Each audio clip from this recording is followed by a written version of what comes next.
So now you see this button in the top left, everyone. You can click on it to view the stream or copy the link. So please don't share the link to the Zoom. If you want your friends or family to see the review, send them the link to the YouTube. Okay.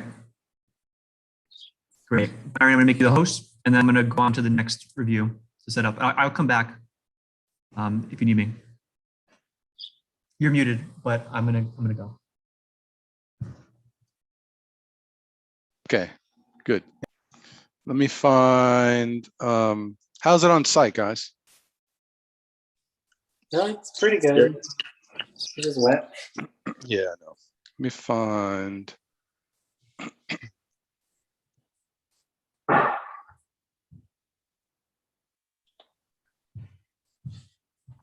I heard a dog or something.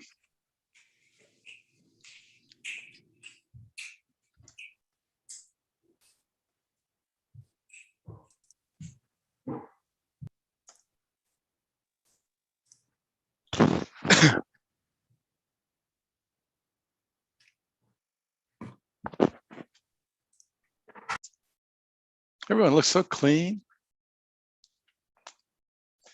All right, let me find Sarah Allen.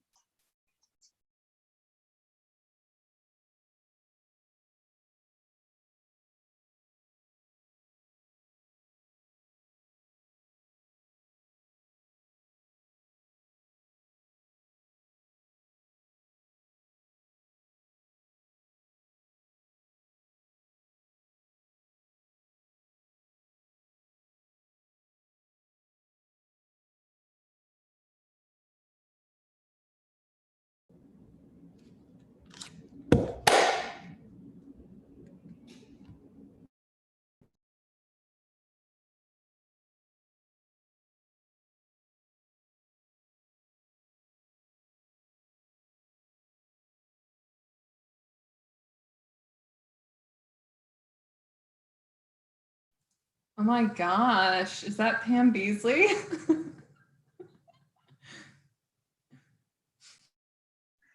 Yes. Okay, let me share with you guys real fast while we're waiting.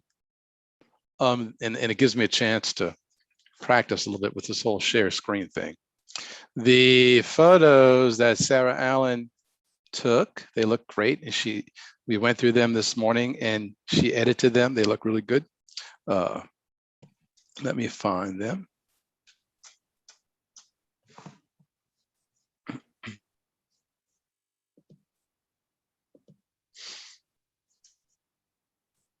Okay, good.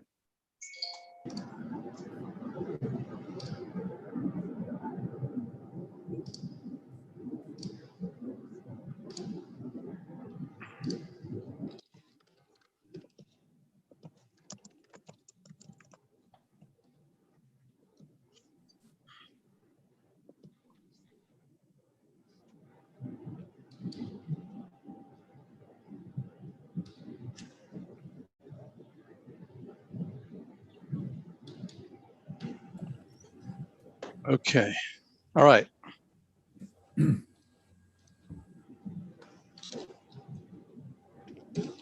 Okay, can you guys see the screen with the photos? Let me make sure I am. Yeah, we can see it. Okay. But if you want to go full screen while you're sharing, Yeah. I think you usually have to put it into full screen mode before. Is that right? You start sharing. Oh wait, Can actually no, I can see it full screen right now. Okay, good, good. And you guys can hear me okay. When this is odd. When I lose my controls for like mute when I share screen, I lose my window with the, oh, there it is. It's a bar on top. I got it. Okay.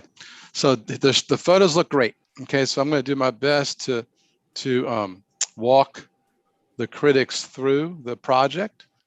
What I don't like is when I have a full screen on, I can't use the arrows. Let me try these.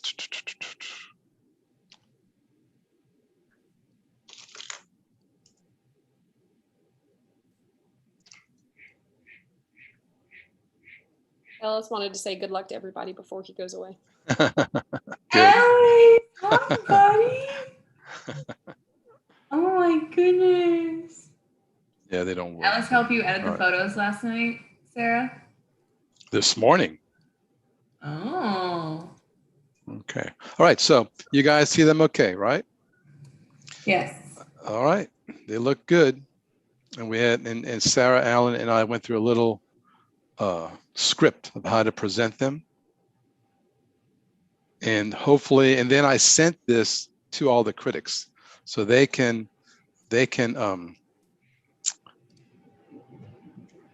review these on their own time, and that'll be helpful. Okay. And so so is everyone here? Are we waiting on anybody yet? 1, 2, 3, 4, 5, 6, 7, 8, 9, 10. Good, everyone's here. Good. Okay. Hey, Louie. Hey, Lindsay. Nice to see you. Okay. And then You hear me? I can hear you just fine. Yep. And Nick Marshall's going to be just a couple of minutes late. He's dropping off his daughter at NOCA for class at 1. But he said he would plug in via telephone, and then when he gets back to his office, join us. Okay. I am here. I'm here. Okay, good. Are you still on the phone though? Or are you back in the office?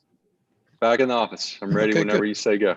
Okay, and I spoke with BJ this morning. Hey, Cassius. So BJ should join us too in a second. Hey, Nick Marshall. Cassius Peeler, how are you, sir? Great. Handsome as ever, I see. Oh, I've been more handsome than this.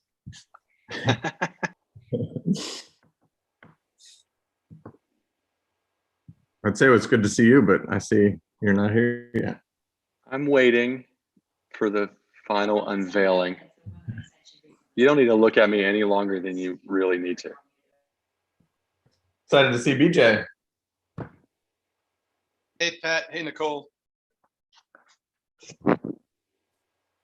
Hey, Byron. How are you? Doing good. How are you? Okay. Okay. It's good to see everyone. Mm-hmm. So of the studio participants last semester, Nicole, only 4 continued to build. So there are a few new faces on the screen today. So let's wait for BJ to get here, then we'll make a formal intro.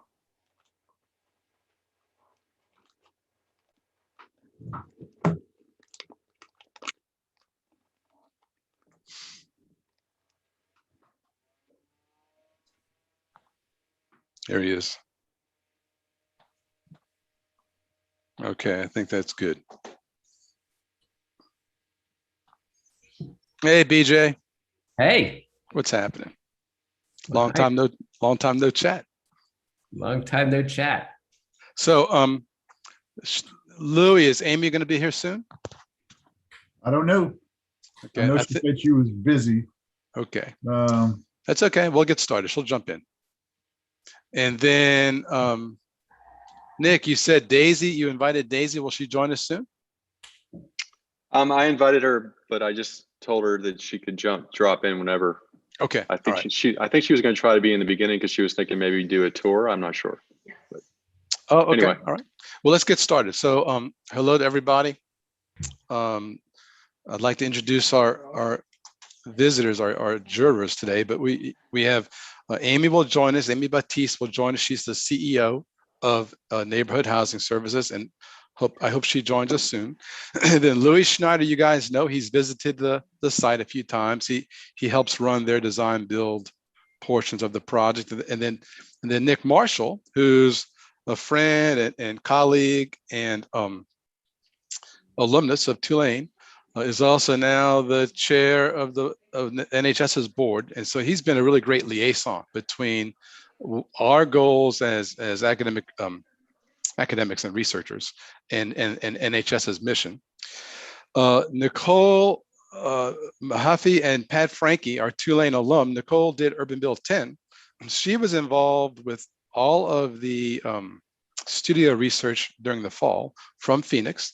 They each work with Gould Evans. So Nicole, you've been out in Phoenix since graduating, correct?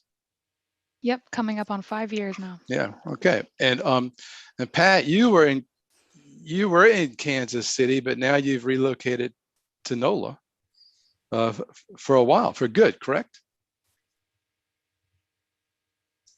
We don't know if for good. I don't hear you. Okay. And then Lindsay, we've only chatted by telephone once, is a Louisiana native. Todd Erlinson, who sat on reviews, Urban Build reviews for the last few years, recommended Lindsay. He could not make it today. And he met Lindsay. I think Frances is working with you. Yeah, she is. Okay. Yeah, she's a AmeriCorps here at Epicenter in Green River, Utah, at our community development org and arts organization. So Todd suggested that we invite Lindsay to be involved because they're doing similar work to what we're doing, but out in Utah. Mm-hmm. And then last but not least, BJ Siegel. BJ is an old friend, still younger than me, but still older.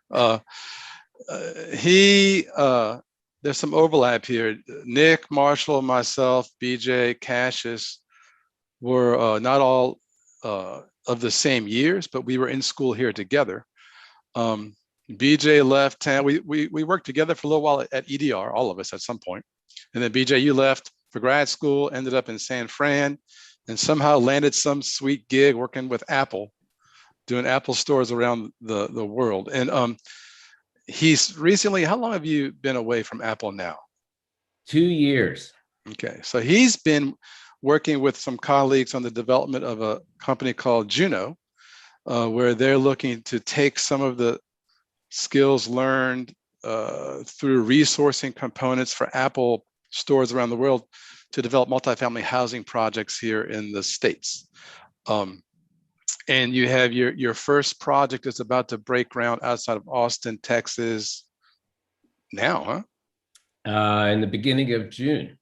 Yes, Okay. in Nice. Austin. In Austin, cool.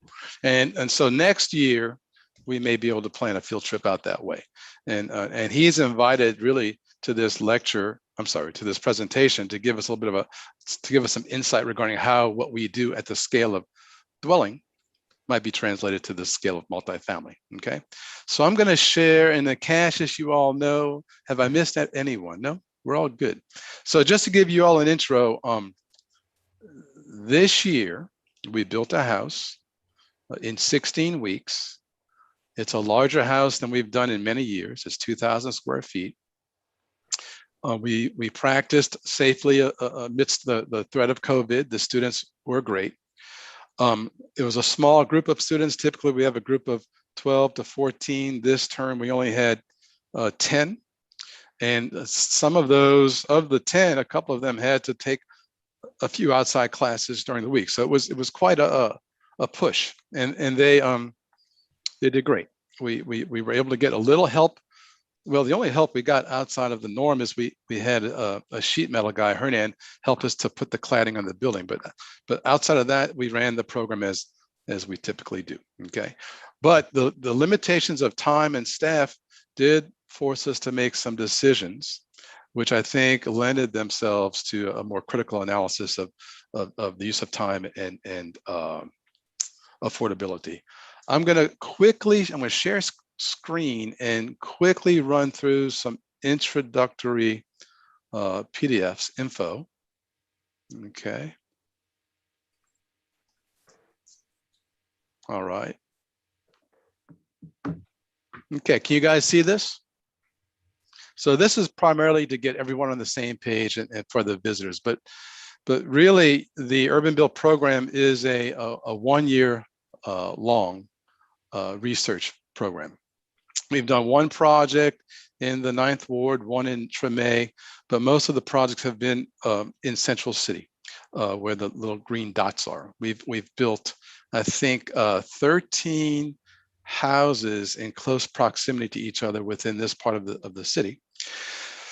And for the last 4 years, we've been focused on the development of single level houses, because they're a little safer. They allow us to control the scale, to finish the project on time, focus a bit more on quality of detailing and realization.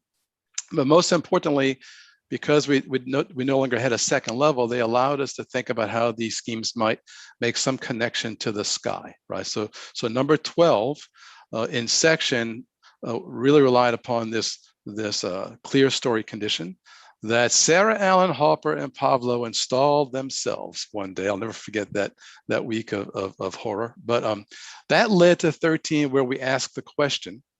And we try to do this each year. We try to build upon the previous year's accomplishments, simply because we need the jump start. We need the time. 12 led to 13, where we considered how the home could once again open to the sky.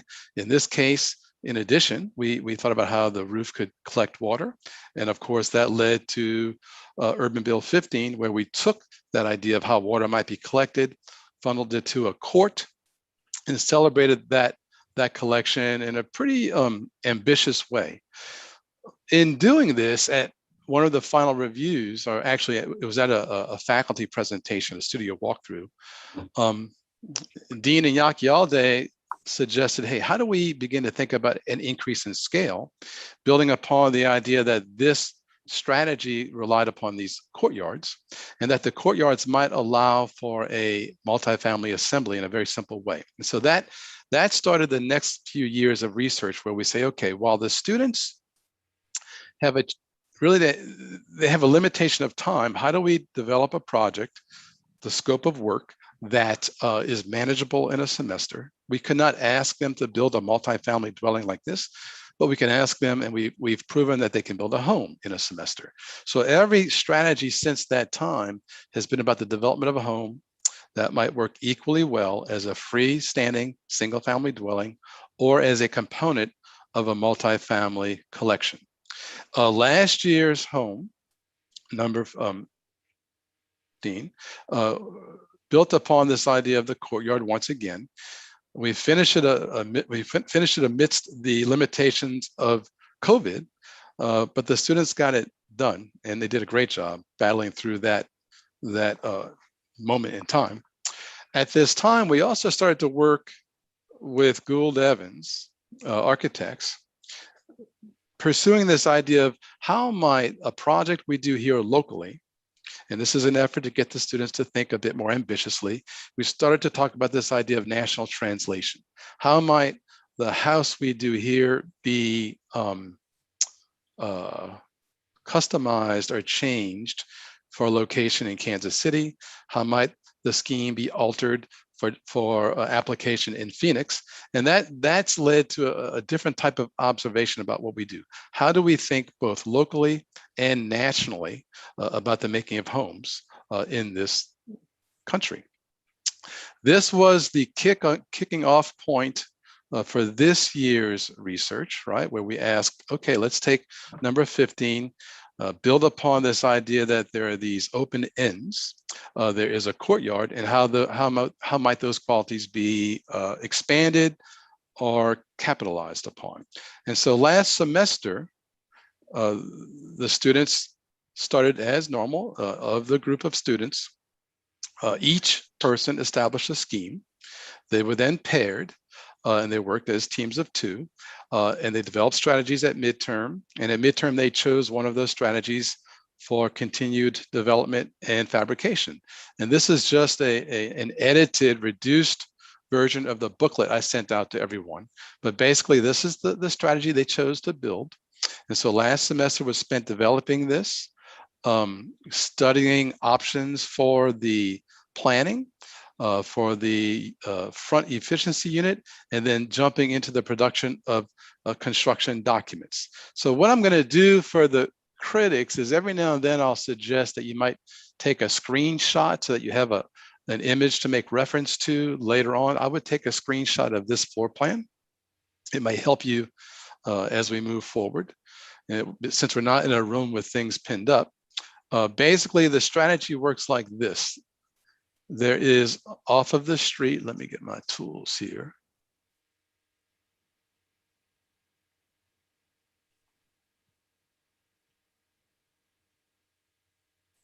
Okay, so from Barone Street, there's an entryway. That's a shared entryway providing access to an efficiency unit.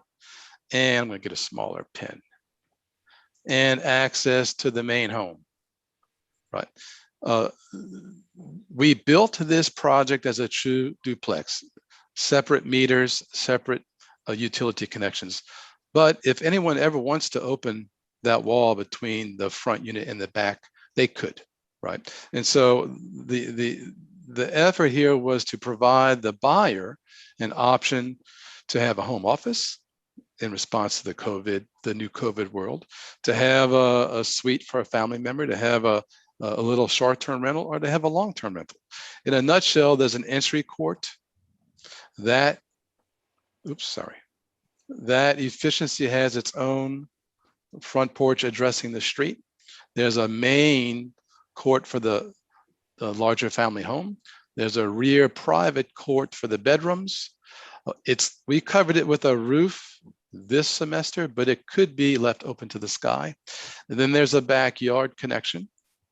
And the yard is generous. This is not a common lot type or lot condition, but basically the rear yard encroaches or widens toward the back, okay? And so it might be helpful to take a screenshot of this image as well, okay? I didn't know we had to work so hard. Okay, and these are just some interior renderings. So all of you, the critics have the booklet with all of this information if they need be. The CDs were finished by Thanksgiving, and we got our building permit, started construction in January. And some of the research that was touched upon during the fall semester will be revisited today. And then also, we will discuss again today how the strategy might be used as a component of a multifamily assembly, okay? I want to talk about one more thing to give the critics an idea of how this runs. So it's a one-year program broken up into 2 semesters. These are the number, this is the number of students that have been involved all term. I'm sorry, all year. Last semester during the fall term, we had 11 or 12 students. Of those students, 4 continued to build, but were joined by another 6. And so while we will focus on developments and achievements of the 10 students this term, there was some research activity in the background.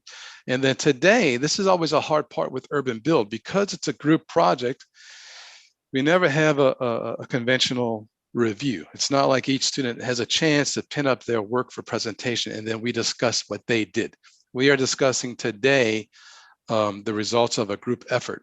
So Sarah Allen, Raphael, and myself asked the students to identify topics for discussion today based upon the experience they had.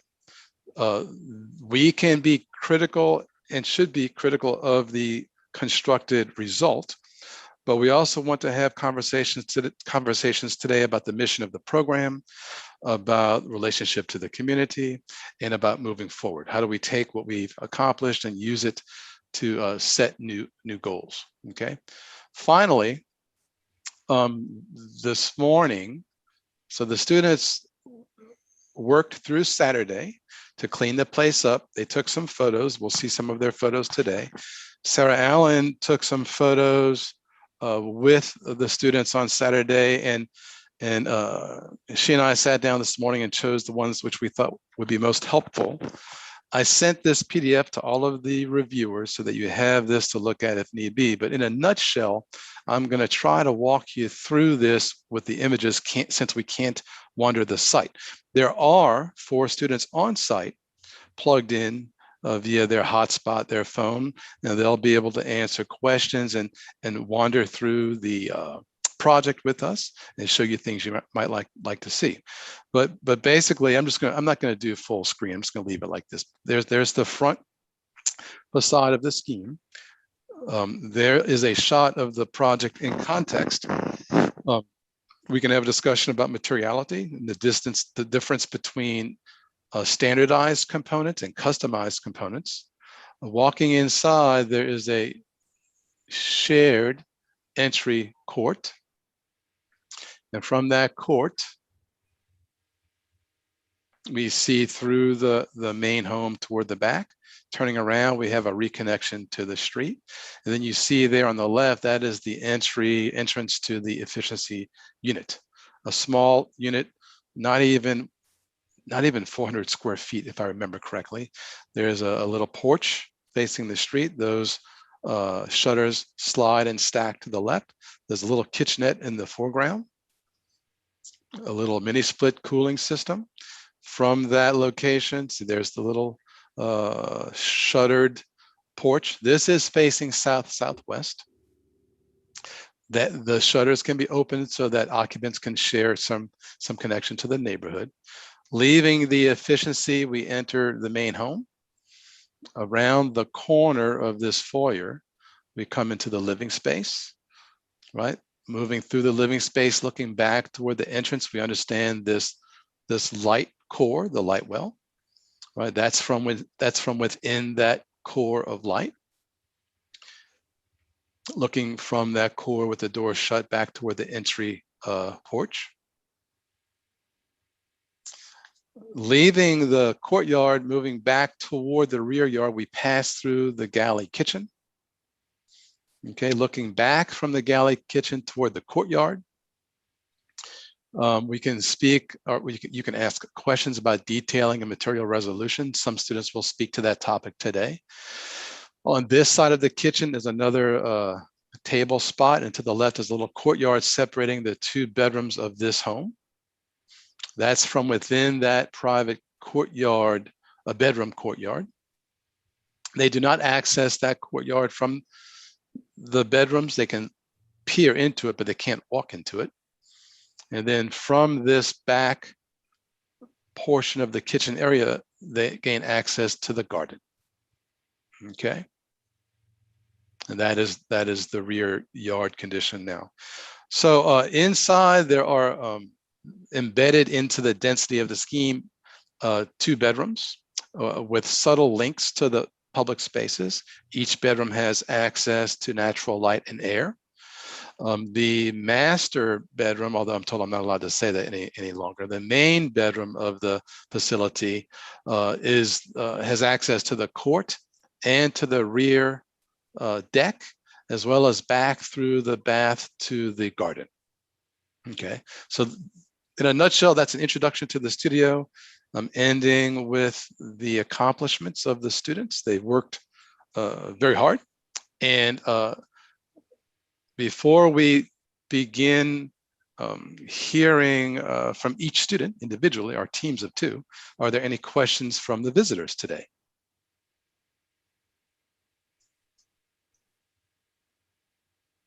I'd just like to say before we start, fantastic job. I mean, designing something's hard enough. Building something that you designed is even more heartbreaking because of you come to realize all the things you didn't think about. So kudos to you for starting and getting off on this amazing, beginning of your journey. So, yeah. Okay. Hey, Daisy, I see you joined us. Hey, Amy, how are you? Okay. I'm good. Thank you. How you doing? Doing well. Okay, so let's get started.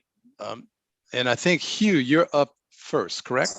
Yeah, that's correct. But I think me and the other students on site are going to do a quick walkthrough of the whole house before that. And if any of our reviewers have any questions about the house or anything they want to see a little closer or in better resolution, we can show you that right now. But I'll start off with the approach from the street. You're going to share screen with us, Hugh? Yeah, well, we're going to do a video walkthrough first. Okay. Yeah. Except Okay, my camera isn't working right now, so I'm gonna get David to come out here.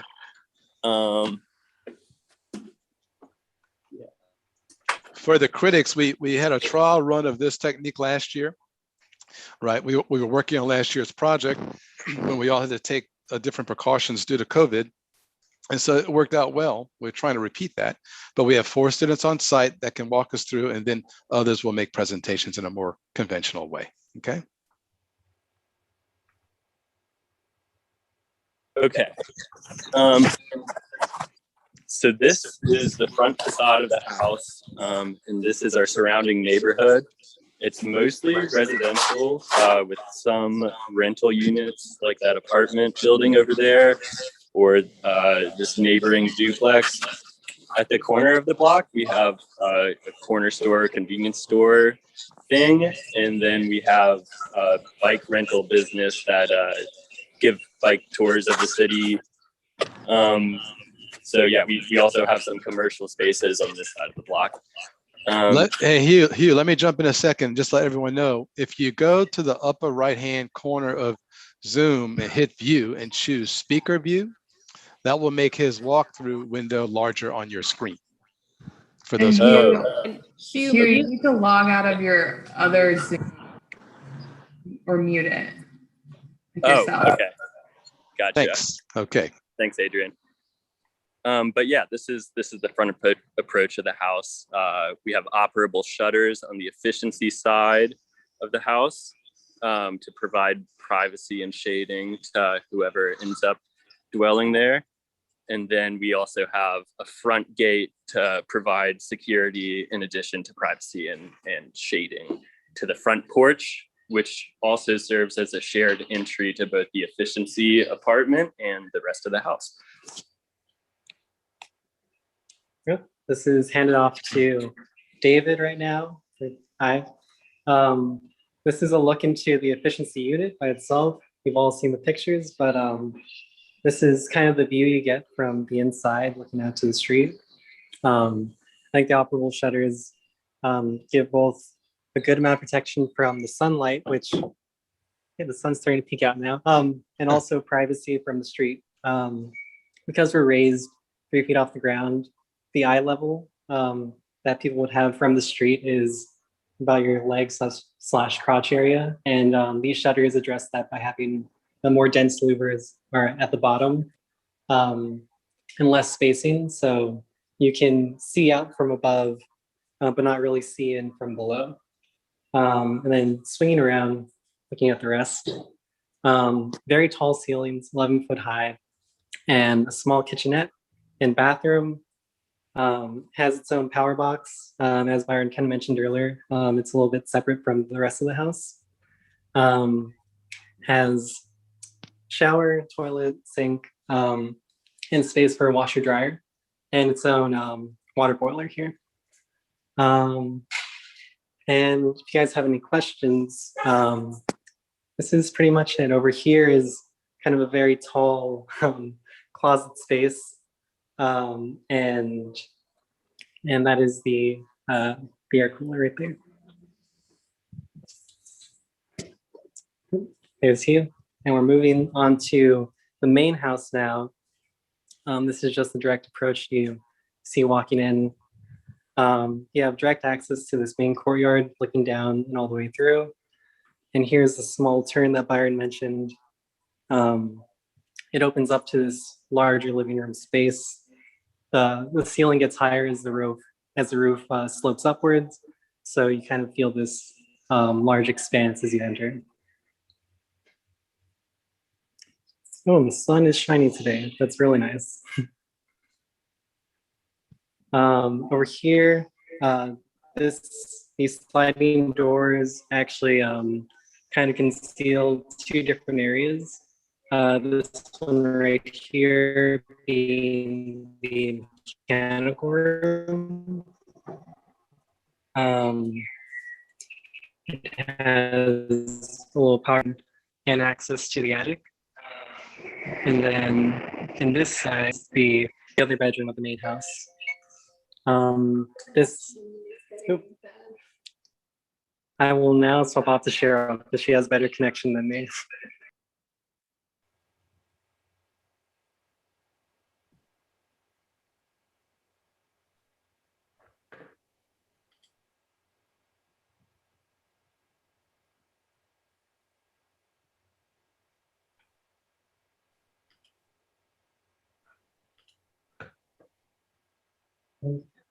Okay, I'll take over. So behind the sliding door, we got a space for the washer and dryer, and right next to it is the bathroom, and this we got another bedroom and the closet. Here you can see the courtyard, the kitchen. These are the main bedroom.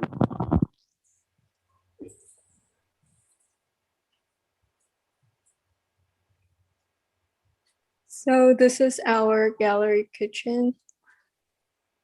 This is our space for the fridge. We got this nice countertop. These are all the cabinets and the shelves. This is our other courtyard. Now we are at the main bedroom. We got 2 closets here. And a bathroom. It's private bathroom and you can look outside.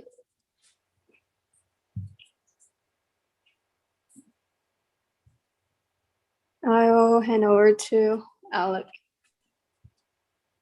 Okay, this is Alec here. So as we go to the back, you can see that the backyard opens up to be pretty generous, which is an unusual condition in New Orleans. So that was pretty exciting. So you can see along the back there is actually a planter that we put in. So at some point in the future, the owners can make some kind of garden out there, some kind of planting. We were considering some kind of tall bamboo planting that would provide a sense of privacy for the homeowners, so they could be out here without having to deal with the, I don't know if you can see up there, but there's housing in the back as well as a church. Yeah, there's a shed that we built in the back where we're storing our tools, but that could obviously be used in the future for whoever's living here. A small citrus tree in the back, which can be seen from the bathroom window. And then we have a small fence there, which is just hiding the AC unit in the back there. And then in both the back and front, we have planters that step down from the porch. And yeah, I think that about covers it.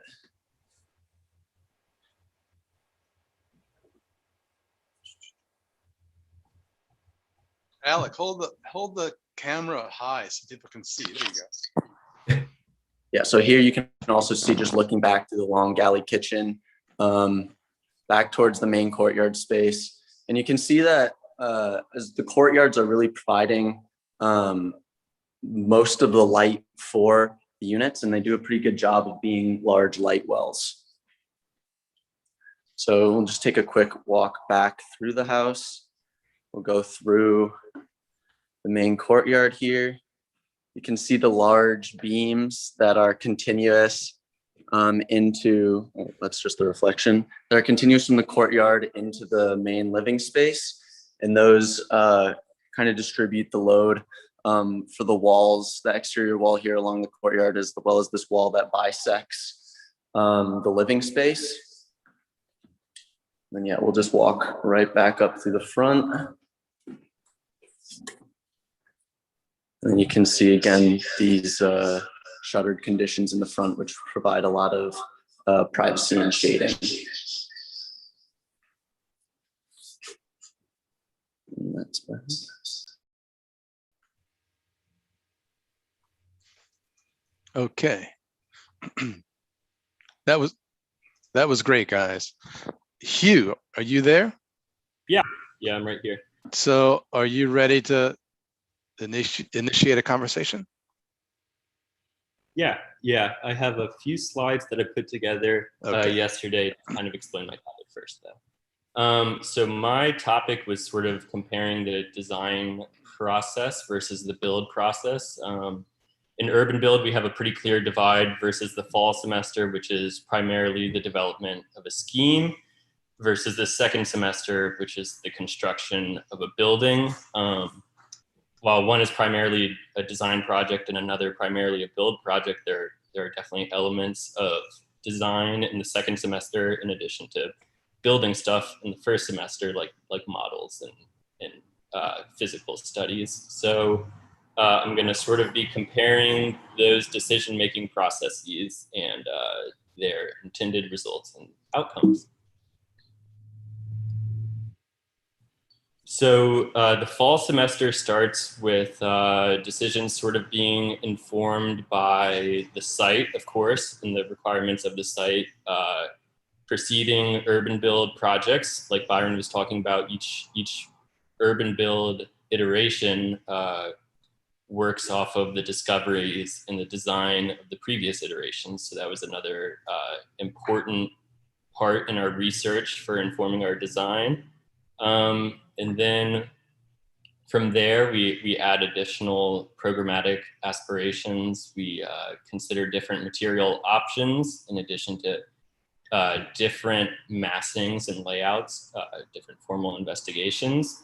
And this sort of creates a dialogue amongst the studio with Byron and our critics to come up with ideas for a scheme. And we use scaled drawings, models, and mock-ups as sort of a response to that dialogue, which in turn creates more dialogue. As this process went on, last semester culminated in a developed scheme, which we represented through permit documents.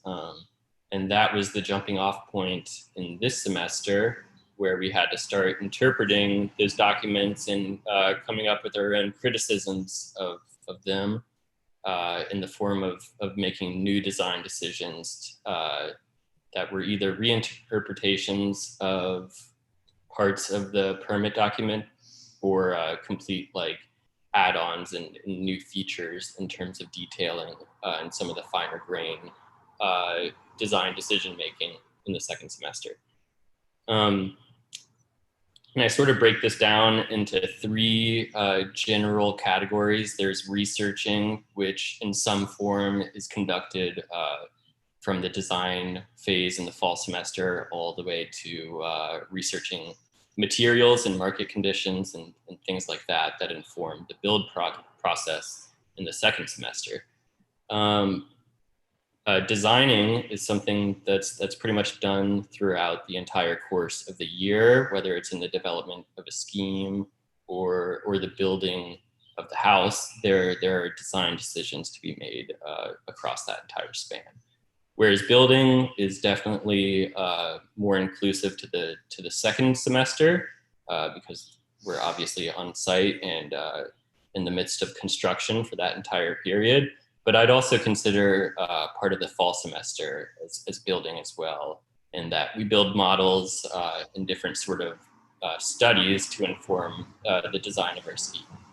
And on the bottom of the screen are some of the outcomes of these different phases of projects or of process. And they sort of have different qualities to them. I think the fall semester obviously had a lot more orthographic drawings and computer generated images, which allowed us to have a very good control over scale and manipulation of scale with the assistance of orthographic drawings and computer models. And then I think in the second semester, the design process became a lot more physical because we were in the midst of construction. So as a result, quicker and less specific renderings were made to come up to generate new ideas of artistic qualities of the house or aesthetic qualities. And we didn't need the informed decision-making of the computer at that point because we had a one-to-one model of the house to work with and base our ideas off of. So as a result, these sorts of artifacts are less specific and more painterly to generate new ideas. And then the culmination of all of these different techniques and tools of design is the finished result of the house. Both the building itself, the the physical house and just the generation and presentation of new ideas that were discovered in that period of time. This is a diagram I made to sort of illustrate the changing nature of the scale in design decisions over time. So I think in the beginning of the design process in the fall semester, I think design decisions were made at a much greater scale, the scale of the neighborhood in site analysis, the scale of the building and the massing of the building. Whereas the second semester, especially by the end of the second semester, these decisions started to decline in scale. And we were working at the scale of the detail more often than the massing of the house, obviously. And that's just something I wanted to point out as a difference between the design phase and the build phase. Then this is back up a second, Hugh. Sure. What I'm trying to read. What does that last bubble on the bottom right say? Oh, disguising discrepancy. Okay. Yeah. All right. Thanks. Yep. This is an additional diagram I made that sort of starts to track the collaborative and sometimes competitive nature of the design process and all the different people and parties that are involved in that process. So like I was saying, the beginning of the design phase in the fall semester is informed by previous iterations of UrbanBuild, which is kind of the jumping off point for the rest of the year. From there, everyone in that studio as an individual came up with their initial proposal or response to those previous iterations. And from there, we were grouped into duos to further develop similar ideas or critiques based on those previous iterations. And this is where we wound up at mid-review, where we had a review with all of the parties listed in this bubble, all of whom are here today. And they ended up selecting Harrison and Eric's scheme, which in turn led to Harrison and Eric leading a team to develop the construction documents to inform this semester's build. So the construction documents were sort of the culminative product of last semester, like I was saying, and the biggest point of communication between the spring semester and the fall semester. And I would consider the build semester, the spring semester, as being a lot more collaborative in nature than the previous semester, because we're sort of all working towards the same goal and not sort of presenting competing ideas, though there's some debate obviously ended up happening on site. And I just wanted to illustrate in this sort of sphere all the different parties that come to influence the way the construction documents are realized, and to point out that this is sort of a very complex decision-making process, in part due to the amount of parties that are involved in that process. And then the culmination of the entire year, like I was saying, produces a built realization of the scheme chosen at the end of the fall semester, which a homeowner then buys, and then also sort of an added contribution to the academic dialogue and decision-making processes of UrbanBuild.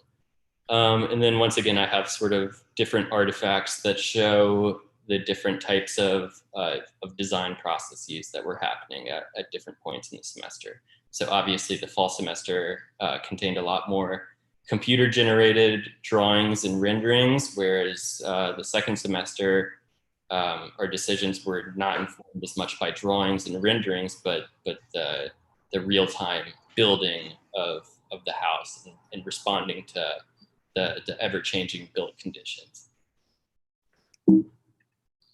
And then the rest of my presentation pretty much provides an overview of all the most important layout changes that ended up happening as a result of sort of having some fresh eyes on the project from the spring semester and that addition of students.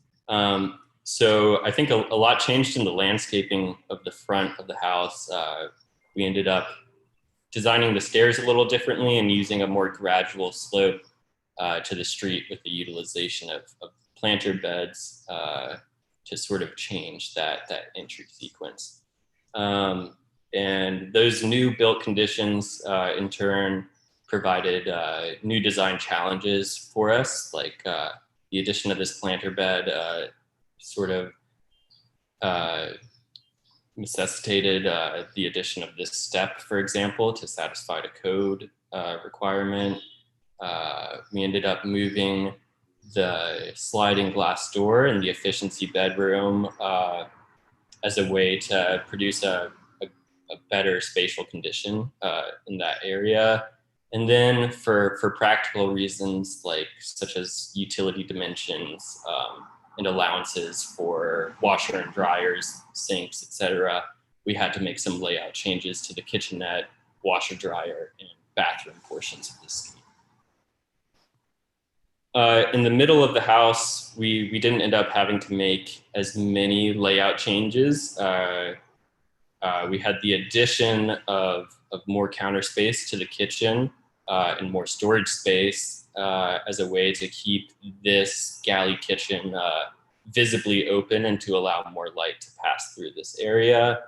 We had to make some practical decisions like changing the design of the doors in the closet to the bedroom. Part of that was sort of, like I was saying, a reflection of the market. The doors we wanted were out of stock, so we had to end up making a different decision there for practical reasons. We adjusted these sliding doors into sort of one sliding door system for aesthetic purposes. And then in the back of the house, we had to make similar decisions to the other two portions. Like I said, we ended up changing a lot of the closet doors.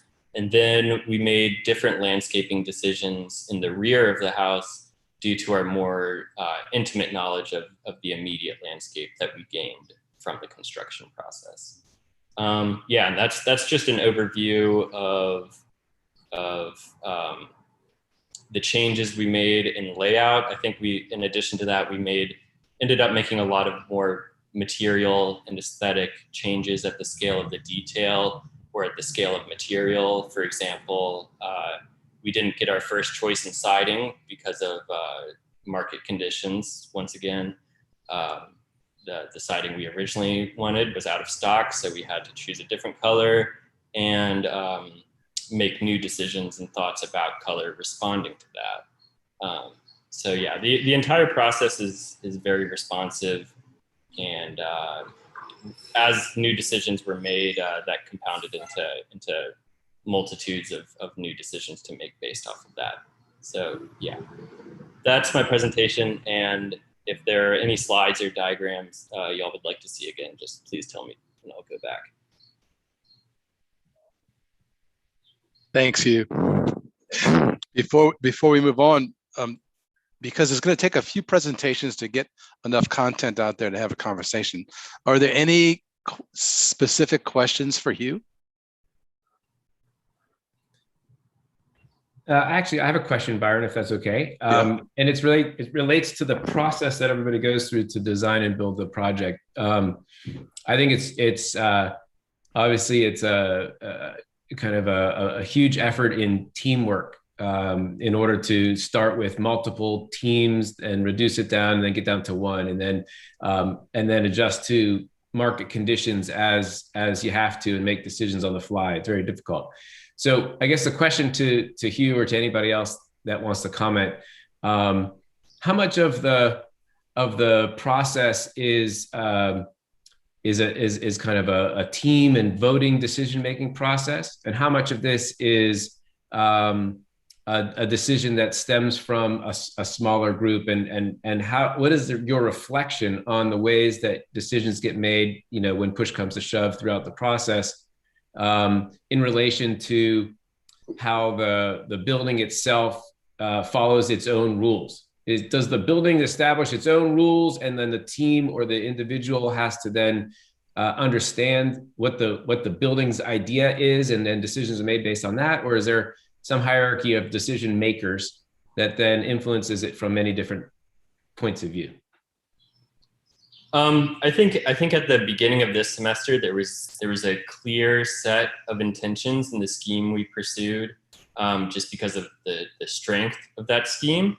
But over the course of the semester, I think the way decisions were made wasn't completely democratic per se, but different students started to focus on different physical areas of the house, or even just areas of expertise. And I think we ended up having a very Socratic decision-making process based on the knowledge different individuals had based on certain things, and in just sheer conversation and dialogue to reach an understanding or ultimate idea. I'm sorry, I was going to ask how did that translate into cohesiveness or not as you guys lived through it? Well, I think in the building and the scheme could definitely be more cohesive in some of its aesthetic sensibilities. But I think the cohesion of the built result, I think, draws upon the cohesion of the permit documents that we were given at the beginning of the semester. And as a result, I think it's pretty cohesive as a whole. I was also going to say, I think like a lot of the decisions unfortunately came down to like time and scheduling. And I think, although I think Byron wanted us to have more say in decisions, I think he, is very familiar with this process and how long things will take. And some of the things I think we were excited about, unfortunately, just like weren't able to get done because we were in such a time crunch because of how many people were working on such a big project and how fast materials could get to us. And, organizing all that scheduling is, that was something that was interesting to like learn logistically, is like how all that gets done and how some decisions have to be pushed to the wayside because we are, we have such a deadline. And at the end of it, like you have such a strong opinion about a certain material, and then you're like, well, I guess I'd rather get this done on time and than really just drag this out. But yeah, I think that was also a huge factor as well.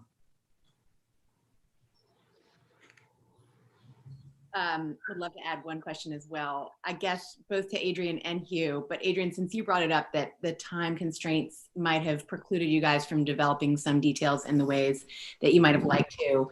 I'm curious really to any of the students, what are some of the details that maybe got value engineered out that you like, is there anything missing that you're really kind of heartbroken about, or what might you have liked to see built that you just didn't have time for? I think like in the moment, like, it really came down to just the details. Like, are we going to put tiling in the bathroom? Are we going to put shelving on the walls? Like all the kind of like fun niche things that like, I think Byron and Sarah were very cognizant that we were really coming down to the wire, like, okay, are the students going to have that time to sort of be creative with the finishing touches? And I think, we did as much as we we were afforded, and I wish I did do tiling, but that's okay, and like maybe that's something I can do in my future. But I don't think I would say I'm heartbroken. I think like all in all, like I really did this for like just building the thing, and I'm pretty happy with the experience.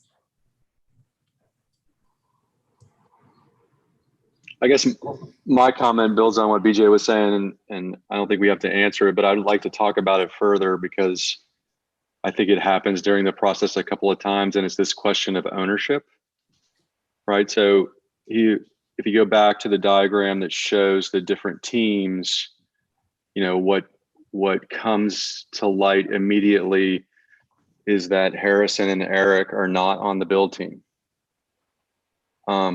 So the designers of the project own it at a certain point, take it through a certain point, and then you know, as far as I can see, the builders potentially own it, or do they own it?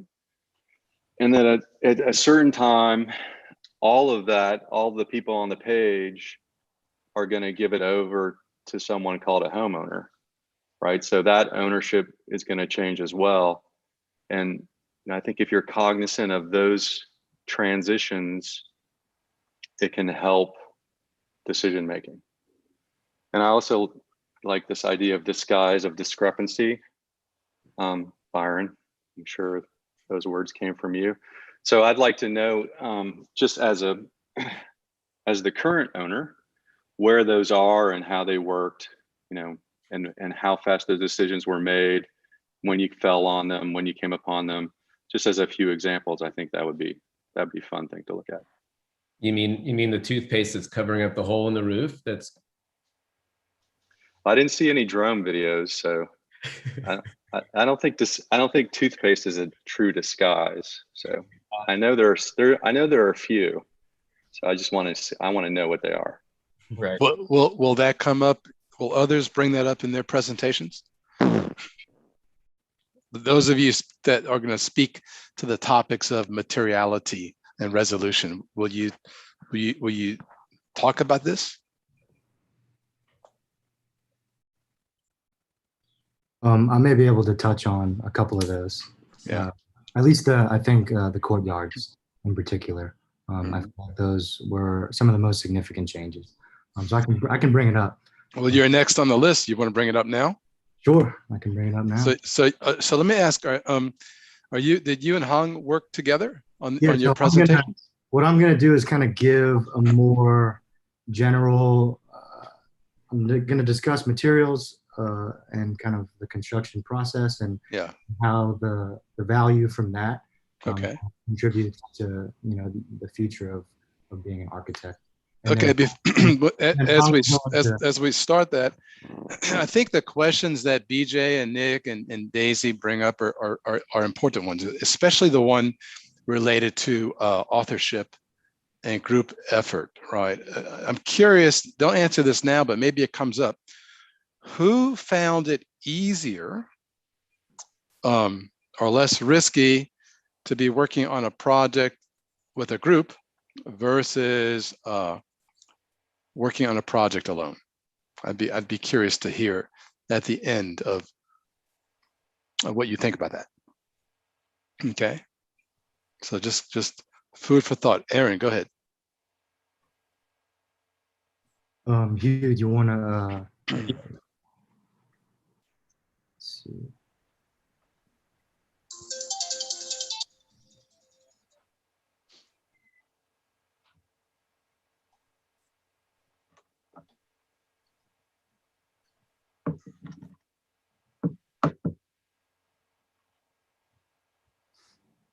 All right, so I'm going to talk a little bit about more of a broader topic of how the build part of the studio contributes to certain values and takeaways that can contribute to the way an architect may consider or think about design.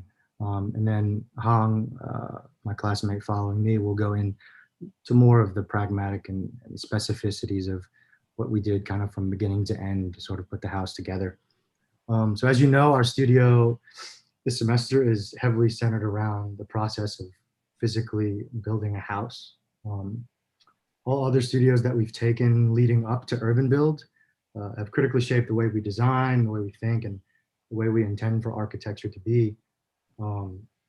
We take, and aside from the studios, we take a materials and methods course that focuses on the materials and methodologies used in the construction of architecture.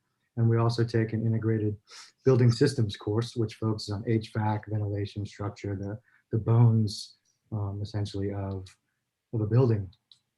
So this studio really gives the students a chance to put all the knowledge they learned from these classes into reality and building something substantial, which in turn may balance their design intuition and creativity with constructing experience that will shape the way that they think about architecture in the future, in the way it may contribute to their careers. So coming into the studio, being in my final year of graduation, or in my final year of graduate school, my intention was to find a deeper understanding of what it takes to build architecture. I feel, and maybe my classmates can relate as well, that sometimes there's a disconnect that students can have between what they draw and how what they draw would essentially get built. So this brings the question, what are the many parts and pieces? Actually, I forgot to change slides here. So like I mentioned, the disconnect between what they draw and essentially what gets built. As you can see in this image, the color and the material choices of the facade have changed, as well as the louvered panels, and even the transition and entry from the street to the entryway of the house. And also in the courtyard, there are subtle changes as well. If you notice the beams that, or the roofing or the rafters that sort of span in the design image in the sky, and then you look at the build portion, and we essentially opted to maybe remove those to give maybe access to more sunlight.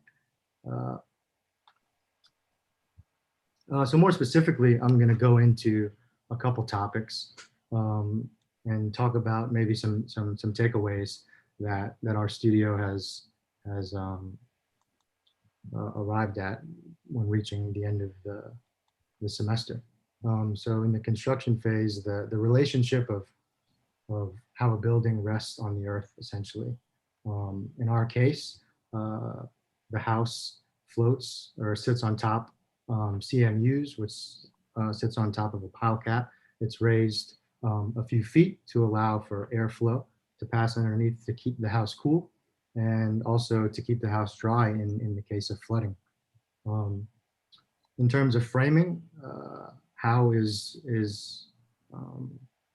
the house that we designed essentially framed? In our case, we learned about typical wood framing. However, the fundamental principles of constructing the structure and the framing of the house can be applied in reality to all types of structural systems. The way we frame the house with the studs, and then we have the addition of the sheathing on top of that to add some structural rigidity and prevent any harm caused by lateral forces and wind. And then also the way you increase header sizes and beams to maybe result in longer spans. These are all different things that I was aware of in school, but when you're really the one putting this stuff together, it creates a richer understanding of how everything sort of is assembled. Moving on from there, we talked a little bit, or we had a little bit of discussion on waterproofing and water tightness of a building. I know Adrian, who's going to come after me, will talk a little bit more specifically about that. But that was a big question I've always had in my integrated studio when we were asked to draw these super detailed sections. You know, it seems like most of the knowledge we get is looking at other detailed drawings of other buildings that have been built before. So when you are immersed in the process of assembling all these things, you come to a deeper understanding of how these things essentially get put together to create an effective solution. So in the sense of waterproofing, we added the Tyvek around the house, flashing, and ice and water shield for the roof. In terms of the facade and the material here, we opted to go with corrugated metal for the facade and the roof. The longevity of the material here, I feel like, is the reason for that decision. I know previous urban builds have used different materials, but I think the last few have opted to use corrugated metal because of the longevity of the material and the durability of it. And then From here, we move into interior finishing. So in my drawings, I've always rendered interior spaces without trim because it's aesthetically, I enjoyed the simplicity of the space. But once you really get to reality and you start to build these walls that are made of wood that react to moisture, you start to realize how difficult it is to make things straight. So I really was introduced to trim for the first time in this case. But I think there is a richness that comes from sort of applying these moments and figuring out clever ways to conceal errors in the construction process. I think the way that our project has essentially done it maintains the elegance and simplicity of the forms of the spaces. And then one last thing, we kind of learned that there is an art, a give and take, so to speak, when deciding what design aspects we should focus more time, effort, and money on. I think this was mentioned before, and kind of like the design decisions that we opted to adjust and change to better suit the construction process and the time restraints that we had. And also money played a big part in influencing design decisions. Lumber costs have doubled since the last urban build project. So the budget has become something that really influenced some decisions. I know the two courtyards, the one in the back and the one in the front, the original design, the idea was to have those open to the roof. I'm sorry, open to the sky, but we opted to cover them. I believe to protect the house from rain getting into the interior areas of the space, but also I think a good thing that came from it. Before the decision was made, I kind of felt that the natural light was needed, and that the roof would sort of hinder that access to light on the interior spaces. But as you can see, after the house was built, those two courtyards are still able to provide a nice balance of natural light and shade. And from here, we sort of arrive at the end of the house, and Hong is going to, my classmate, talk a little bit more specifically about the construction process that we went through. So I'm going to stop sharing and pass it over to Hong. And I think Adrian will kind of follow on a similar topic. But I'm sure we can stop for questions at any point.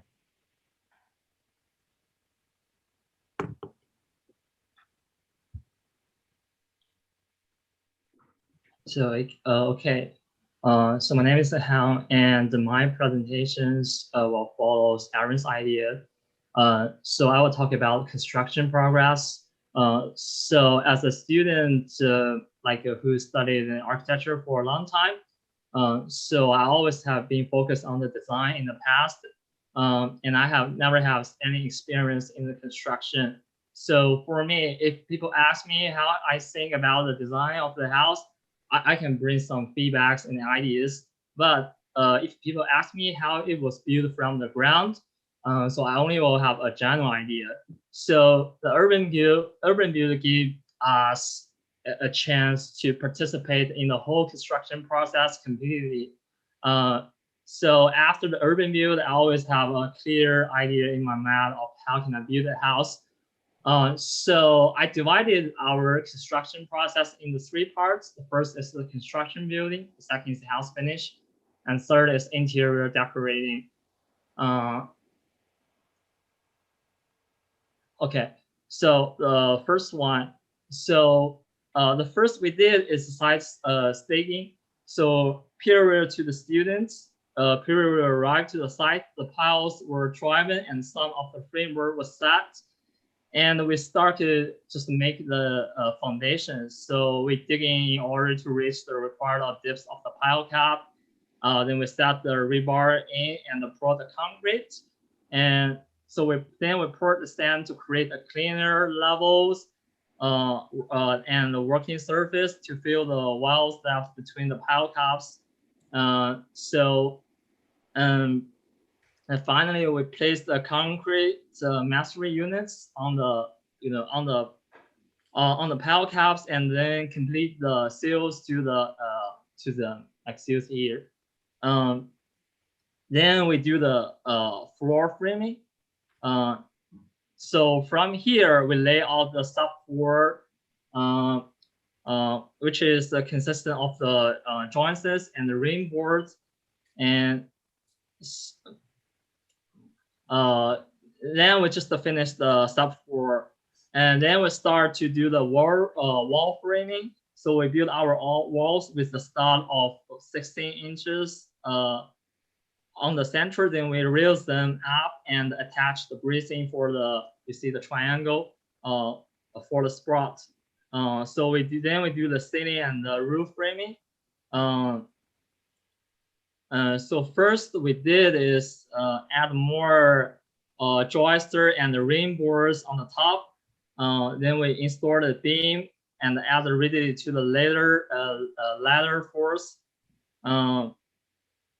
Then we just frame the roof with rafters, then sheet it, and add the water proofing through the ice and the watershed.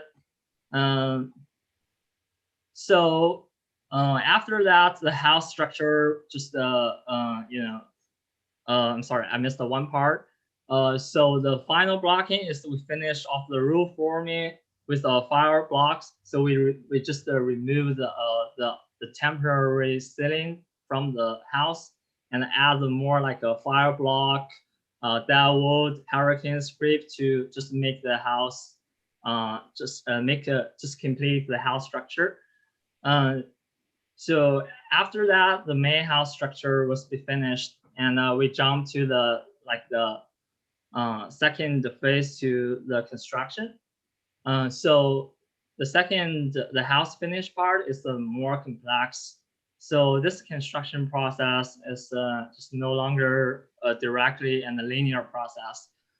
So we need to keep switch back and forth between the different types of the works independently of us. So we need to and we also need to work with some contractor at the same time. So that requires us to complete some necessary work points before the subcontractor start their work. So how could we just work with the subcontractor become like important part of in this construction process? So what we did is I separate this process to the two different parts. The first is the subcontractor. They work more independently. So at the beginning of the process, it's just the measuring all the houses. They start to add just running the wells, placing the pipe, and add the HVAC equipment there. Or that's they did. And what we did in this time, we were more focused on the exterior places of our house, like the courtyard, the front and back porch. We installed the deck and add OSB or hardy board on that. Then we just painting that.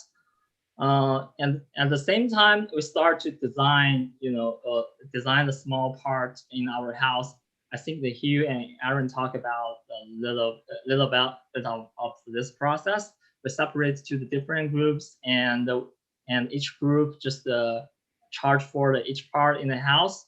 And the main is about the main things about the shutters, and I think we will have a one classmate specific talk about the shutters.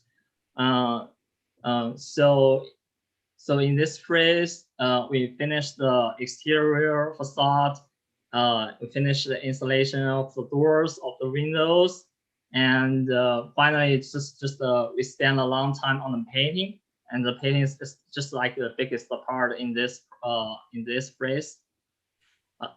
So after that, I think we jump to the third phase. It's more like decoration.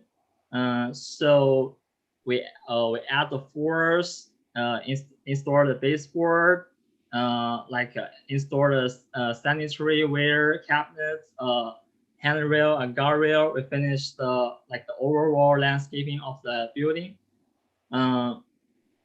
then we just totally finished the house. So the one thing I think important is that the timeline control is a very important issues in this totally construction process. I think the 3 months is a pretty tight time frame. So in order to reasonably control the construction time of the project, so we need to plan the time spot of each task in advance. So as well as reserving some materials we need in advance. So generally, we strictly control our processes on this schedule. And I also, you can see I divided them in 3 parts. So when you look at the schedule, you see these lines. It's diagonal lines from the up left corner to the lower right corner. This is like the main line of just our timeline. So that makes sure we don't delay the completion of the whole thing. Yep, I think that's the practice I have, and Adrian will just introduce some specific technique we use in the urban build. Okay, I will start sharing screen.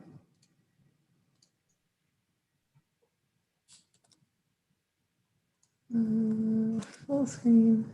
Okay. I'm going to give a little bit of a more personal account of my experience this semester. So I chose to do Urban Build this semester because I wanted to work directly with the object of our drawings to get a more real understanding of how buildings get built, from like materials to logistics. And as the semester rolled on, I quickly became very interested in building enclosure systems and why we choose the materials we use to separate the inside from the outside and how they're arranged in relation to another. Which is why I chose to give you guys a little tour of the inside of our walls. So starting with this exterior facade, we started with, just the regular 2x4 wood frame stud walls, 16 on the center. After that, we added sheathing to the exterior. There's the treated plywood sheathing that runs along the bottom course. After that, we added the vapor barrier, and at the very top, there's a little bit of the gaff ice and water shield that overlaps that as well. And then, which gives us our final product of the corrugated metal siding, which has a factory paint finish, which gives it a longer warranty.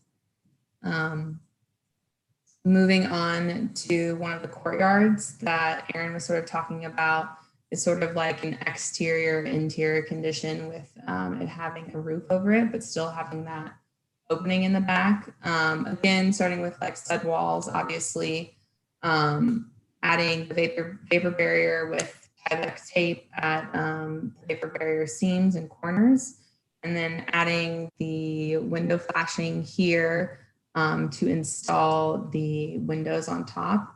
There's also the OSB sheathing as well.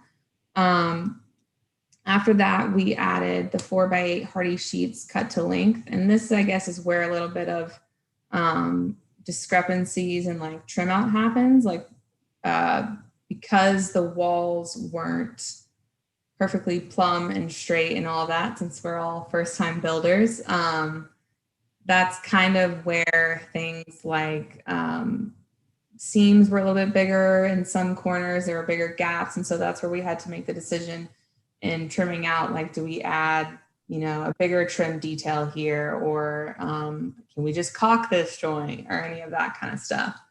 But also continuing with that wall, we have the Z flashing at the horizontal hardy panel seams and caulk at the vertical seams. There's this sort of enlarged picture of the flashing that Hernan made for us, which is used over door and window casings to divert water. And this is the final product. So you're seeing here some like combination of Miratech and DuraPrime used as exterior trim applications. And the final wall I'll talk about is an interior wall. So obviously, again, stud wall, exterior OSB sheathing, fire blocking, hurricane straps that's everywhere. We ended up going with that insulation because of scheduling, and did the closed cell foam insulation at the floor and the open cell attic walls and ceiling. These are the LVL beams running from the exterior courtyard through the living room for the shear strength across the width of the home. And then of course the gypboard was on top of the insulation, and we went with a level 3 drywall finish.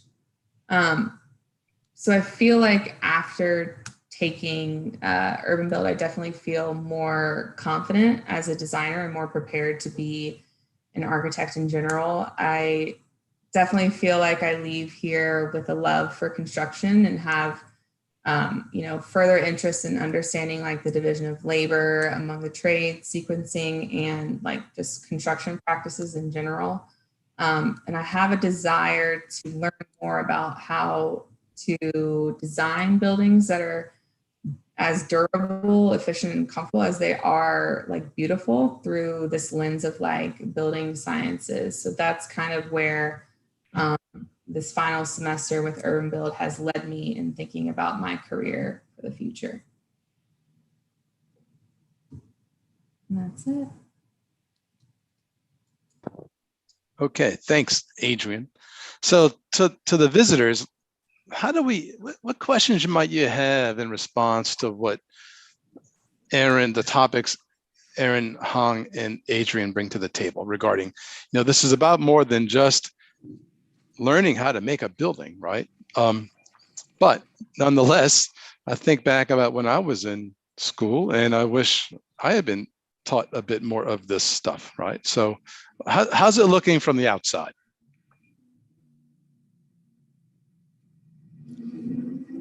I'll ask a question, and you guys have to yell at me if I talk too much, because I have a bad habit of talking too much. So if I'm the only one asking questions, someone else asks a question.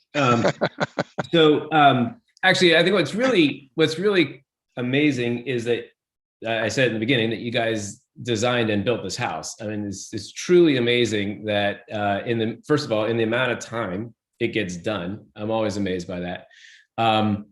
And in some ways, you get really firsthand knowledge on a particular set of tools and a particular way of building, which I think is really, valuable. You don't really get that if you don't live through it like this. So I think that's fantastic.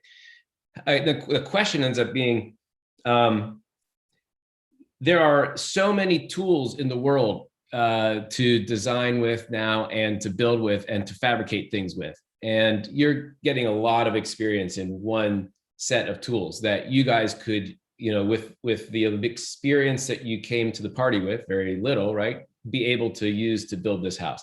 So the question, I guess, is how much do you think the outcome of the design is a product of the way that you and the tools that you had to build it? Because I know that there was a design phase, and then there was like a different kind of team that goes through the build phase. I just learned that in this meeting. And so there's a little bit of a disconnect between the tools that you use to make it and the tools that you use to design. But in some ways, this house is a real product of that. And so I guess the question is, how much do you guys think that the design was either constrained or enabled by the way that you built it, and the techniques that you use to build it? Because I think that's actually really interesting, because in some ways it's not like any other house. First of all, no other house has a bunch of students building it, first of all. And second of all, you're also not using robots and lasers. You're using 2x4s and nails and gypboard. And so what's is it a result of that in some ways, or would it be different if you had other tools? I think, like, at least speaking for me, I don't know if it's so much like the tools as it is like the experience. Like, I think the materials and all of that were chosen because none of us come with, a huge background in like, welding or, other things like that, buildings have been built with. I think it's just, trying to keep it as simple as possible for, first time builders. But I also think we did some pretty incredible stuff. Like, I think the corrugated metal siding was really awesome. And like, that only could happen as a result of, some outside help, like the expert, Hernan, who came in and helped us. So I think we got a lot of mentorship, which was really, honestly, like what I was very excited about this semester. And so, I don't know if it's so much the tools as it is like, how far we could push like our skills that we were just starting to like build as the semester went on. I don't know if Aaron or Hong agree. Yeah, I could talk a little bit about that. I feel like in terms of tools or material choice, we use wood, frame and wood construction to essentially assemble the house. And I think one of the reasons we do that is because we're first time builders, and wood allows for that sort of flexibility to adjust to certain situations more essentially better than possibly like if we were to design this as like a steel frame structure and we were to have to order the parts that they're made off site extremely precisely and brought to site, and then we run into discrepancies. It may be more difficult for people of our skill set to essentially make those adjustments. So I think, to answer your question a little bit, I feel like wood in particular is a large part in allowing this project to succeed in the way that it does. I actually think, I remember Byron mentioning maybe one of the past urban build houses, they used maybe some steel frame. I don't know if I'm misremembering. Yeah, we've used prefabricated steel wall assemblies and structural insulated panels on two other houses with the SIPs and one with the metal. So that's a big conversation. I want to hear from the students before I go on about that. Well, actually, I'll just add, because in some ways my brain is all wrapped around building some things off site and bringing them to site and having a little bit less to do on site. And so the question, I guess, for you guys would be, given the way you are making some of these parts, and obviously you'd have to have some help machinery to pick up some things if you built bigger pieces off site, but even in wood framing, could you conceive of building some of these parts in a more controlled environment and then bringing them to the site? And would that have helped or hurt some of the work that you did and give you either a slightly different outcome or other possibilities, or what would it have done different? I feel like the flexibility in sort of measuring and doing things on site makes, I guess we're not really that experienced though, but it makes that process, I would imagine, quicker. I couldn't imagine actually maybe measuring and assembling the wood or the parts off-site and then bringing it to site. But maybe there could be a little bit of exploration in that sense, because if you do assemble wood off-site and bring it to site and there are sort of errors, you can adjust maybe easier. Yeah, that's kind of all I have maybe for that question. Yeah, BJ, we've done it, right? Like, regarding, there are two answers. One is facility, right? Like, yeah, it would be great if we could produce panels off site that we then bring into the neighborhood with a flatbed trailer and unload. We did that with number 3. But you need a facility to fabricate those components. Yeah. But I do think the question lends itself to how we might be able to think forward, because there are some more affordable production options out there for us to take advantage of. The students, essentially, the wood framing is basically allowing the students to build full-scale basswood models, right? So if we put a portion up and it's not right, we can cut it down or change it, or slice the nails with a metal blade and move the wall over. And we've done that over the years many times. So I think that if part of today's conversation is how we plan ahead, I could imagine continuing to work this way, where the students are building the full scale model so we can understand the qualities of scale and space and light. But then we team with market rate builders who then replicate the model, but with more advanced fabrication systems. I think that would be the best way to combine this academic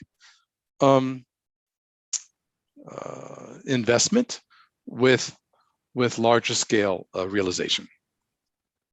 And I'll say one more thing and I'll stop. But it would be really interesting because it brings up the question about technology and to what level technology can actually find its way. You know, because we're actually in a world where technology is so much different than when any of us went to school. I'm talking about Nick and Cassius and I. So you know, technology is so different, and it actually has a lot of really amazing potentials. And so, you know, how much can you actually let technology actually help be another tool and assistant? So you have digital twins, you can actually go take some of the technology to fabrication and then be an assembler. And so in some ways, that may be a way to think forward some of these ideas, and it may be a way to actually, like a calculator lets you do a lot more adding and subtracting than you could do in your own time. Maybe it's a way you can get more done, but still be really hands-on and actually just extend your reach.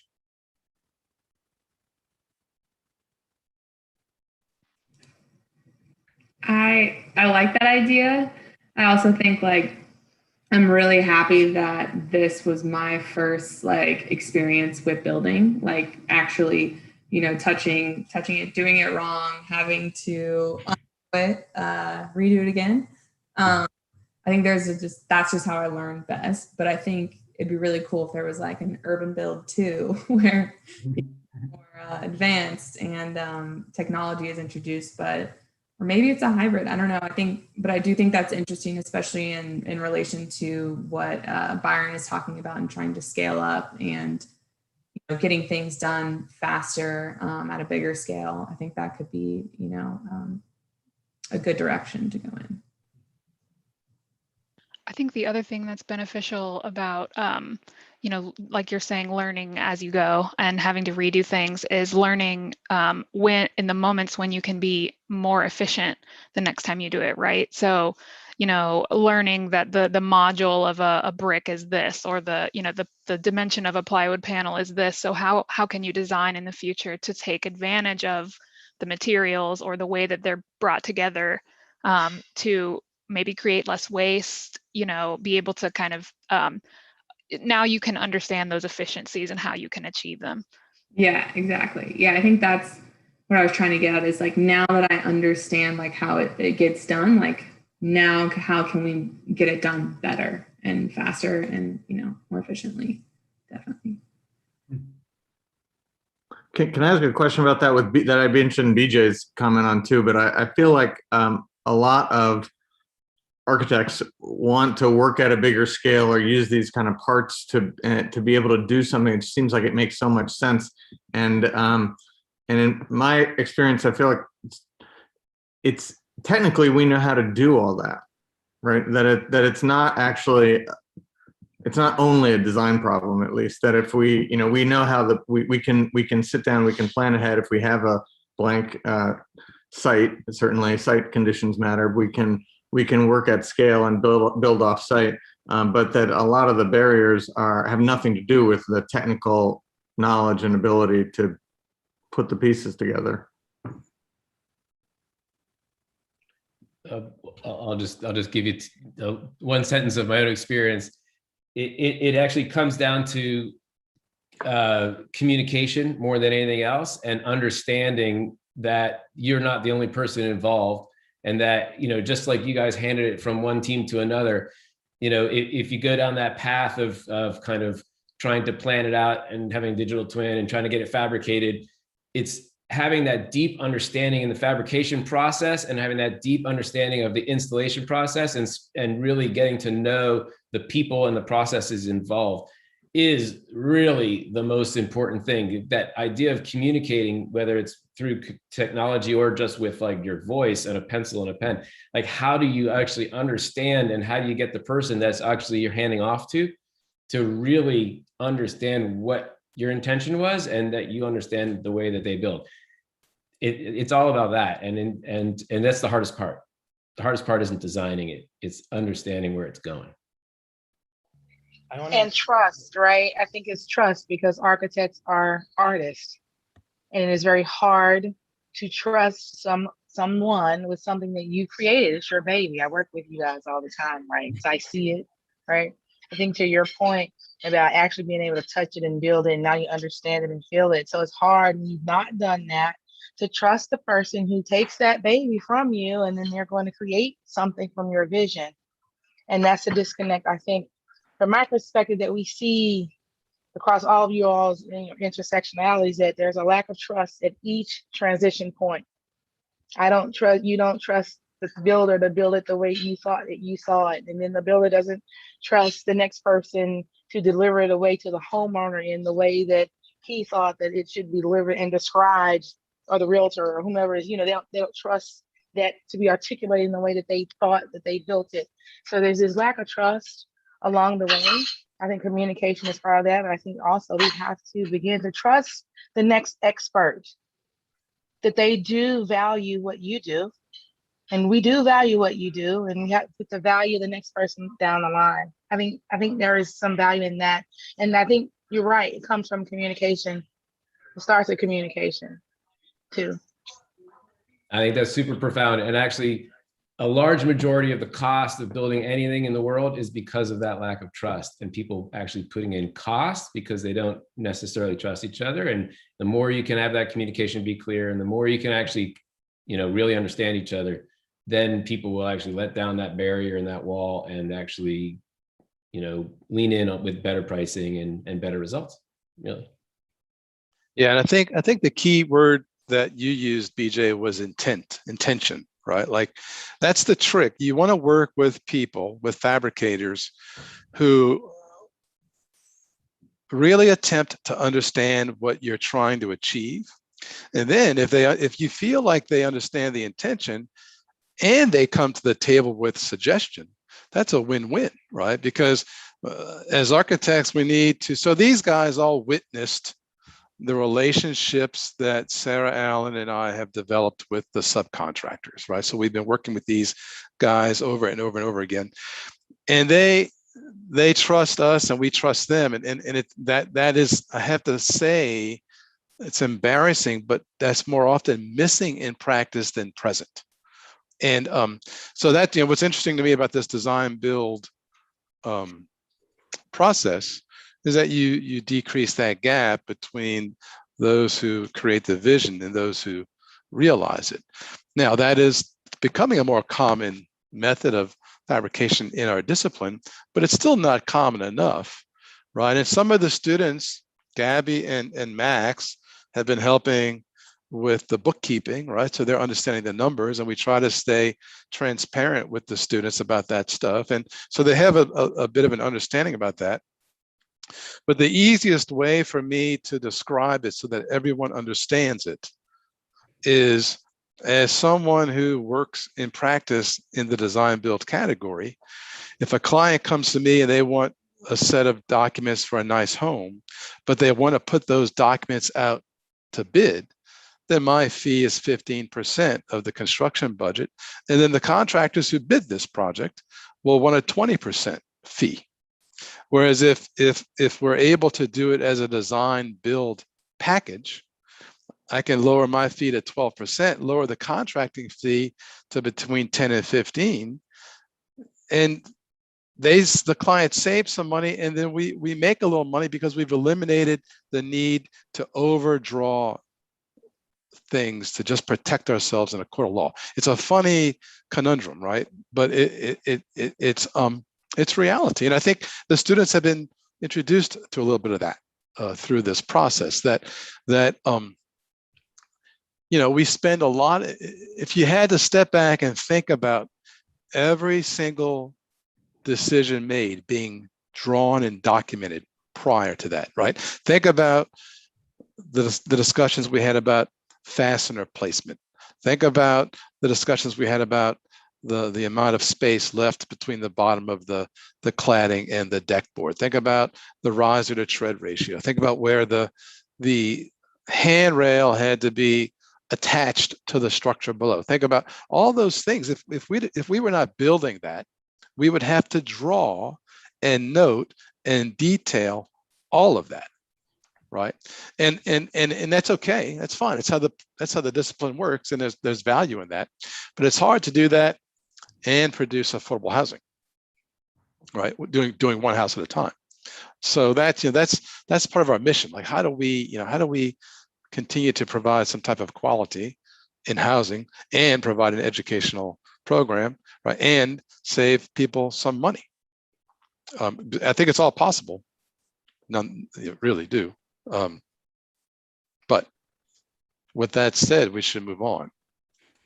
Does anybody have any more comments related to this topic? Because the next person is David, and I think David's going to talk about shading, sun and shading performance, right, David? Yeah. Okay, so any more thoughts about this topic of?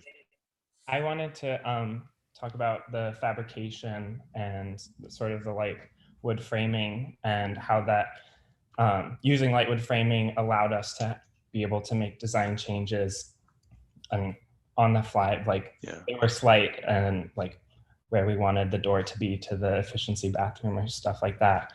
And then sort of to the fabrication of things off-site. If we did that and made all of our walls, we wouldn't have been able to make those slight changes, like raise and lower the windows as easily. But I think we did make good use of building doors and the shutters off-site, the things and that we needed to be a little more precise and have that protection for. So that's it. Mm-hmm.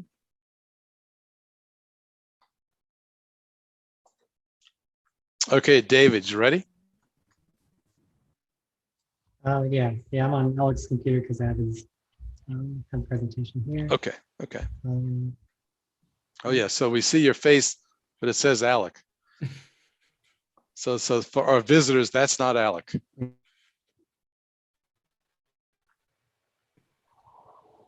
Is this in full screen for everybody? We see it. It's not full screen, but it's there.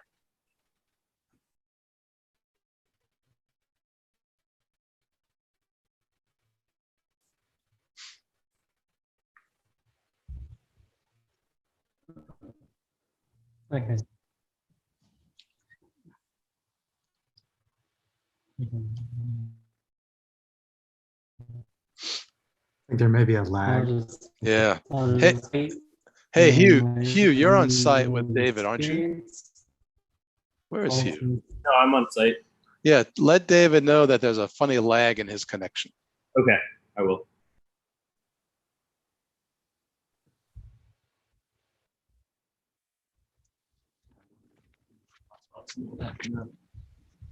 Let me know when it gets better.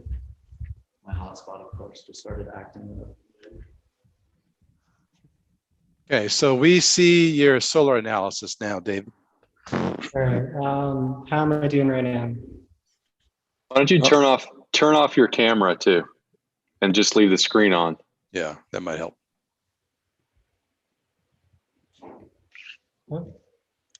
How am I doing now? Are we supposed to be seeing the New Orleans solar analysis sheet? Yeah. Then I think let's go. Let's give it a shot. All right.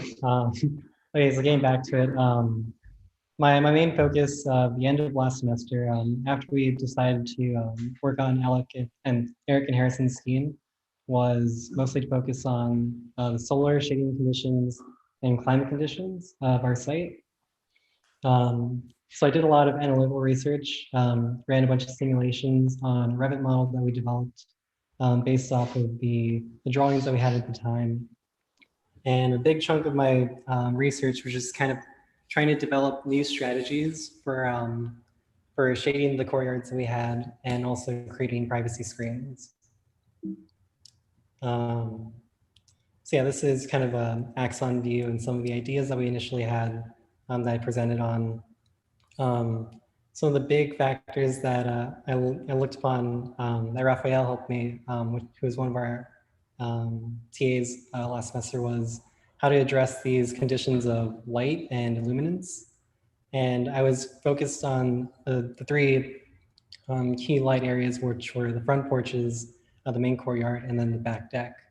In the end, I decided that like we should consider a louvered approach to shade from the roof, and have these screens in the front. And these ideas kind of culminated in different ways and different schemes, as my approach was more of an advisor than an architect in this portion of the semester. So in different schemes, I advised different ideas, and I researched louvers, fabric shading, translucent barriers, perforated metal, and different types of windows. So all kind of give different ways of addressing different problems. So like perforated metal could be both shading and privacy. Translucent barriers would be like a water bin would be for more like an arid climate. I was working with both New Orleans site and Phoenix, Arizona. So I wanted these strategies to be flexible and be able to adjust to either or site. This is just the application of some of those ideas on the prototypes that we developed. Not important to right now, but just to show that we did try different approaches to different schemes. Some of the major changes that I noticed immediately when we were working on the build portion of this was the enclosing of the two front porches or decks. We had roofs over them instead of leaving them open for shading, which I think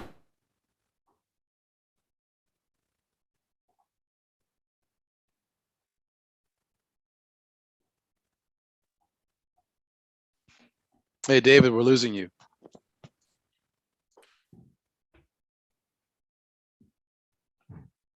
Yeah, we're aware. Yeah. A hotspot's acting up. It's not even my hotspot, it's Just so we see the screen, the image, yeah. and we hear you now, but your voice was just going out a moment ago. So try to keep going. Let's see what happens. All right. I'm not sure where I got cut off, but some of the design decisions that we made in the build process, putting the roofs on top of the front porch and the back porch, and then opening the middle to the sky, were during the fall semester I would have been a little bit critical of, because I didn't understand what the light conditions were going to be in actuality compared to the simulations that I had run. But in the end, kind of following that throughout the process, as we were putting up the walls, putting up the sliding doors, I was able to get a better grasp of like the reality versus a simulation of how light reacts to different spaces. Like early on when we didn't have like as much finished material, I thought the rooms were going to be a little bit darker, but we addressed that by having a lighter finish of paint that was able to reflect more light, and applying that to both like the walls and the ceiling. And how I thought that the further back courtyard porch was going to be significantly darker because we had a roof on it, but the indirect light coming from the side at different times of the day was actually really nice and provided good lighting for both of those bedrooms. And while I don't have the ability to track the full year-round sun patterns because we only just finished the house, looking at these kind of like moments in time of how the courtyard reacts to light, and just kind of like the conditions they make, how the reality versus some of the ideas that I had kind of fit in hand with one another. But the decisions that we made, partly due to budget, partly due to time, ended up being really nice. And I think that there was a good learning moment for me where I separated the creating of simulations versus how space actually is viewed and perceived. So that's definitely a good learning moment for me throughout this semester. And I also had a really fun time working on the shutter system on the front of the house. I was actually tied to that team from the very beginning because of my research here. So I worked with Cheryl, Hugh, and Alec on the shutters, and the fabrication process was really fun. We did all of it by hand at the small center, which was offsite. So this is kind of a moment where we did take our work offsite and then brought it back, just due to space and facility that we had. And I think it was a really good learning moment for me, where I got to see how the fabrication process worked, and I learned how to use a bunch of new tools.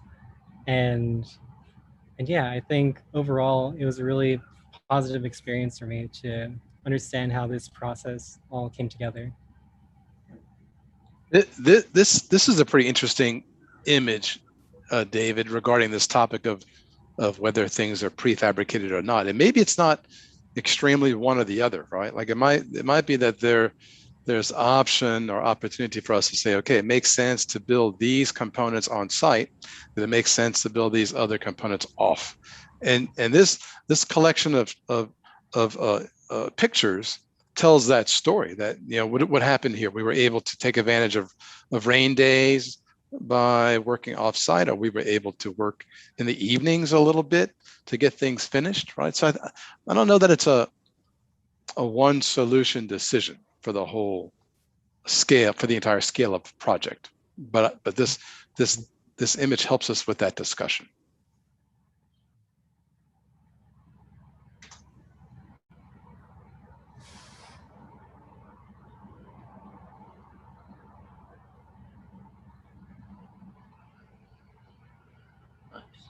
Yeah. Well, that's kind of all I have for this part of the discussion. If anyone has any questions, please feel free to ask. Cheryl, are you going to build upon this same topic? I'm gonna talk about shutters too, but I have other stuff. Okay. All right. So if there are no questions specifically for David, let's hear Cheryl's presentation. Then we'll group the questions together. Yeah, sorry. Can I ask one question? I'm Sure. curious, David, did you guys end up doing any full scale mock-ups, or you know, I'm curious how you ended up with the design of the shutter, especially because you did most of the fabrication offsite. Yeah, so actually we did some drawings initially to, oh, I'm on mute. I don't think so. We hear you. Okay. So initially we did some drawings to kind of get a sense of Yeah, what and I can't hear you because I'm on a Zoom, but you need my ID, baby? So yeah, so we did some drawings, and then we actually did do a couple of mock-ups, full size of the doors that we were developing. And initially we were just playing with different size shutter pieces and spacing. And I'd say more specifically, Alec and Cheryl helped develop the kind of final output, where we decided on these final dimensions of these panels and their spacing, where we were taking privacy into account, as well as just visible access to the outside. But in the end, we fabricated it all offsite, and then we brought them back.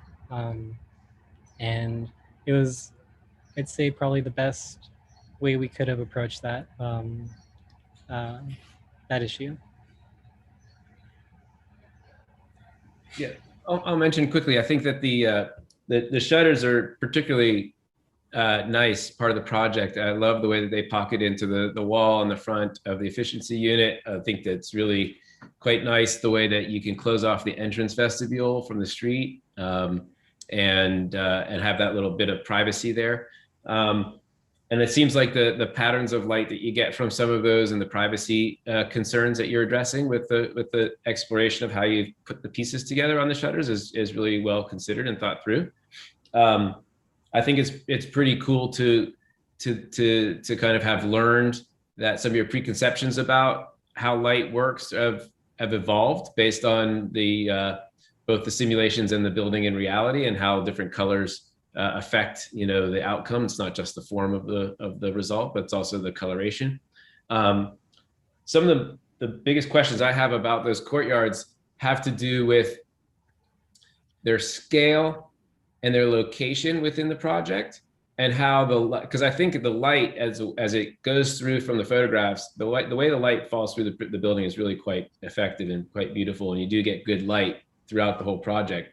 And so the question is, like, to what degree are the rooms that you create, the outside rooms, are they rooms and spaces? Are they light wells? Are they something between? Are they places to go? What do you expect people to do in them? And what's the connection like from the adjacent spaces to those areas? Because in some ways there's this cool exploration about outside space, and some of it's in the building, some of it's outside the building. And I think there are a lot of really interesting decisions made about the planning around those outside spaces, and how the effects of this beautiful effects of the light gets kind of utilized. And so, I'm not sure this is the right time to talk about that, but I've been itching to talk about that. And this is about louvers and lighting, so I brought it up. Yeah. Well, I'd say the front porches, I'd say, in terms of planning, they kind of go back to the idea of just New Orleans and being interactive with the street front. Initially, when we made the plan to reduce the size of the efficiency porch, I was unsure of what the kind of spatial condition would be, because it felt like it was being truncated a little bit, and like, what would you really do with that space? But moving around in there, I imagined it, and I've also just sat there a bunch of times, just looking out during my lunch breaks. It's a really nice space, and you really do feel that sense of connection to the street side, even before the louvers were up, and with the louvers up. I feel like also the main porch that goes to both the efficiency and main house also kind of have that weird condition of like being very open to the outside, but also very personal and private. And yeah, I think it's that interaction of just enough light being reflected in to be well lit and not a cave, as well as just the louvers allowing enough visibility to be out to see it. I'd say the back courtyard that has the roof above it, I was the most surprised at how well the light works there. It's like a semi-small space. It's about 8 feet by 10 feet, but I could definitely imagine like people setting out a small table or using that space like very frequently, just because it has really good protection from the rain, and also is a surprisingly good source of indirect light.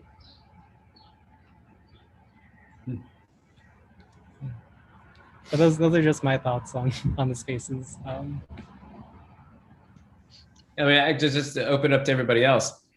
At what point is an outside space feel outside, and at what point does it feel like a room, and then what do you do in it? You know, when do you feel like you're going outside versus when do you feel like you actually are in a room? And then that maybe changes how you think about how you use it and what you should see from it and to it, and you know, those kinds of things. I think in New Orleans, the humidity does it for you. Like, if you're in a conditioned space, it feels like interior.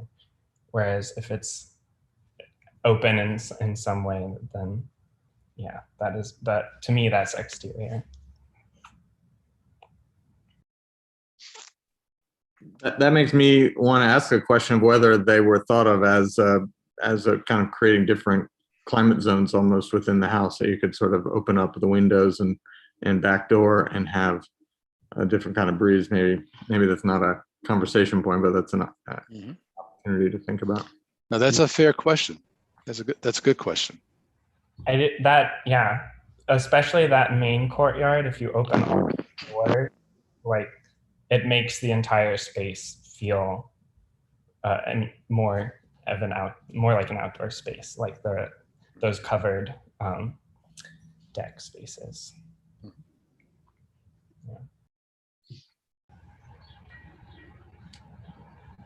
Yeah, Okay. I mean, this is Alex speaking here. One of the nice things I think that works well about this scheme, especially with that main central courtyard, is that if you do open up all the doors, like Jacob was saying, it really blurs the lines between what's indoors and outdoors in that main living space. And then in addition to that, with the front porch and back porches being in line with that courtyard, if you open all those spaces up and all those doors, you still have that privacy that's provided by the operable shutters in the front, as well as it kind of allows for this cross ventilation throughout the house because of the alignments, and that works really well as a passive cooling strategy as well. So do you think if we were able to maintain those qualities in exchange or with the reduction of other components of the scheme, could we reduce the material quantities of the house a bit if the light and air hold the rooms together? I guess I'm interested in how this leads into a conversation about excess. Yeah, like how much exterior space do you need to do what you're trying to get from a ventilation and lighting standpoint? And if you actually do more than that, does it have the responsibility of actually being an occupiable space, like a room? And then how do you actually design it differently? Because now it's not just bringing light and air in, but it actually is space I want to sit and be in for a long time. Yeah. And like, you can imagine like there are exterior spaces, like the outside backyard is full of plants and garden and all this kind of stuff that people like to look at and live and sit in, right? If you're in an interior courtyard and you've got kind of hard surfaces all around you, and so what is the thing that makes the outside space feel like a joy to be in addition to the kind of light and air qualities that it gives you? What are the things that makes the space feel like a place where you really want to hang out? And so I guess that's more of the questions about some of the interior spaces, and what does it take away from either the built environment inside, or did you have to build as much, of the house, like Byron is saying, like, could you actually have built less and actually have been more efficient with the use of space? Those are interesting questions. To that same point, we've talked a lot about the front porch and the middle courtyard, but we haven't mentioned the back courtyard. So I'm curious, like BJ had asked earlier, what's the character of that space in relation to the spaces around it?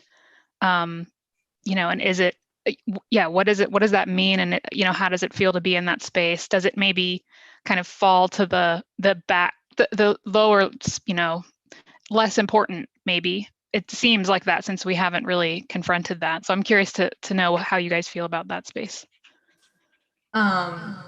I can answer that a little bit. One of our cohorts says it would be a great place to do yoga, which I think is correct. But I think like the main aspect for me about that courtyard is that it's this like nice separation between the primary bedroom and the smaller bedroom. Although that's not its, I guess maybe not its primary purpose. It's like primary purpose is like a place where maybe you could hang out outside and it's the only courtyard that has the connection to its surroundings. Like the other one has all of the walls around it. So that one's a little more private. This one's a little more public, I guess. I don't know if that answers your question, but. That courtyard is the result of how the strategy would work as a component of a multifamily assembly. So as a single family home, we could have eliminated that courtyard and then put a window in the side wall of that bedroom to satisfy egress and get light and air in.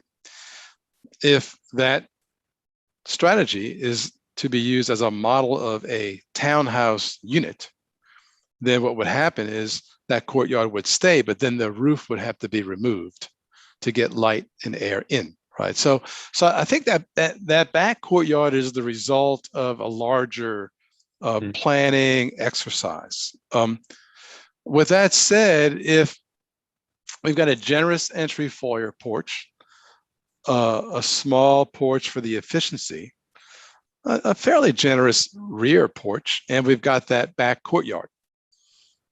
If one was to be eliminated with the current scheme, what would you guys eliminate or reduce?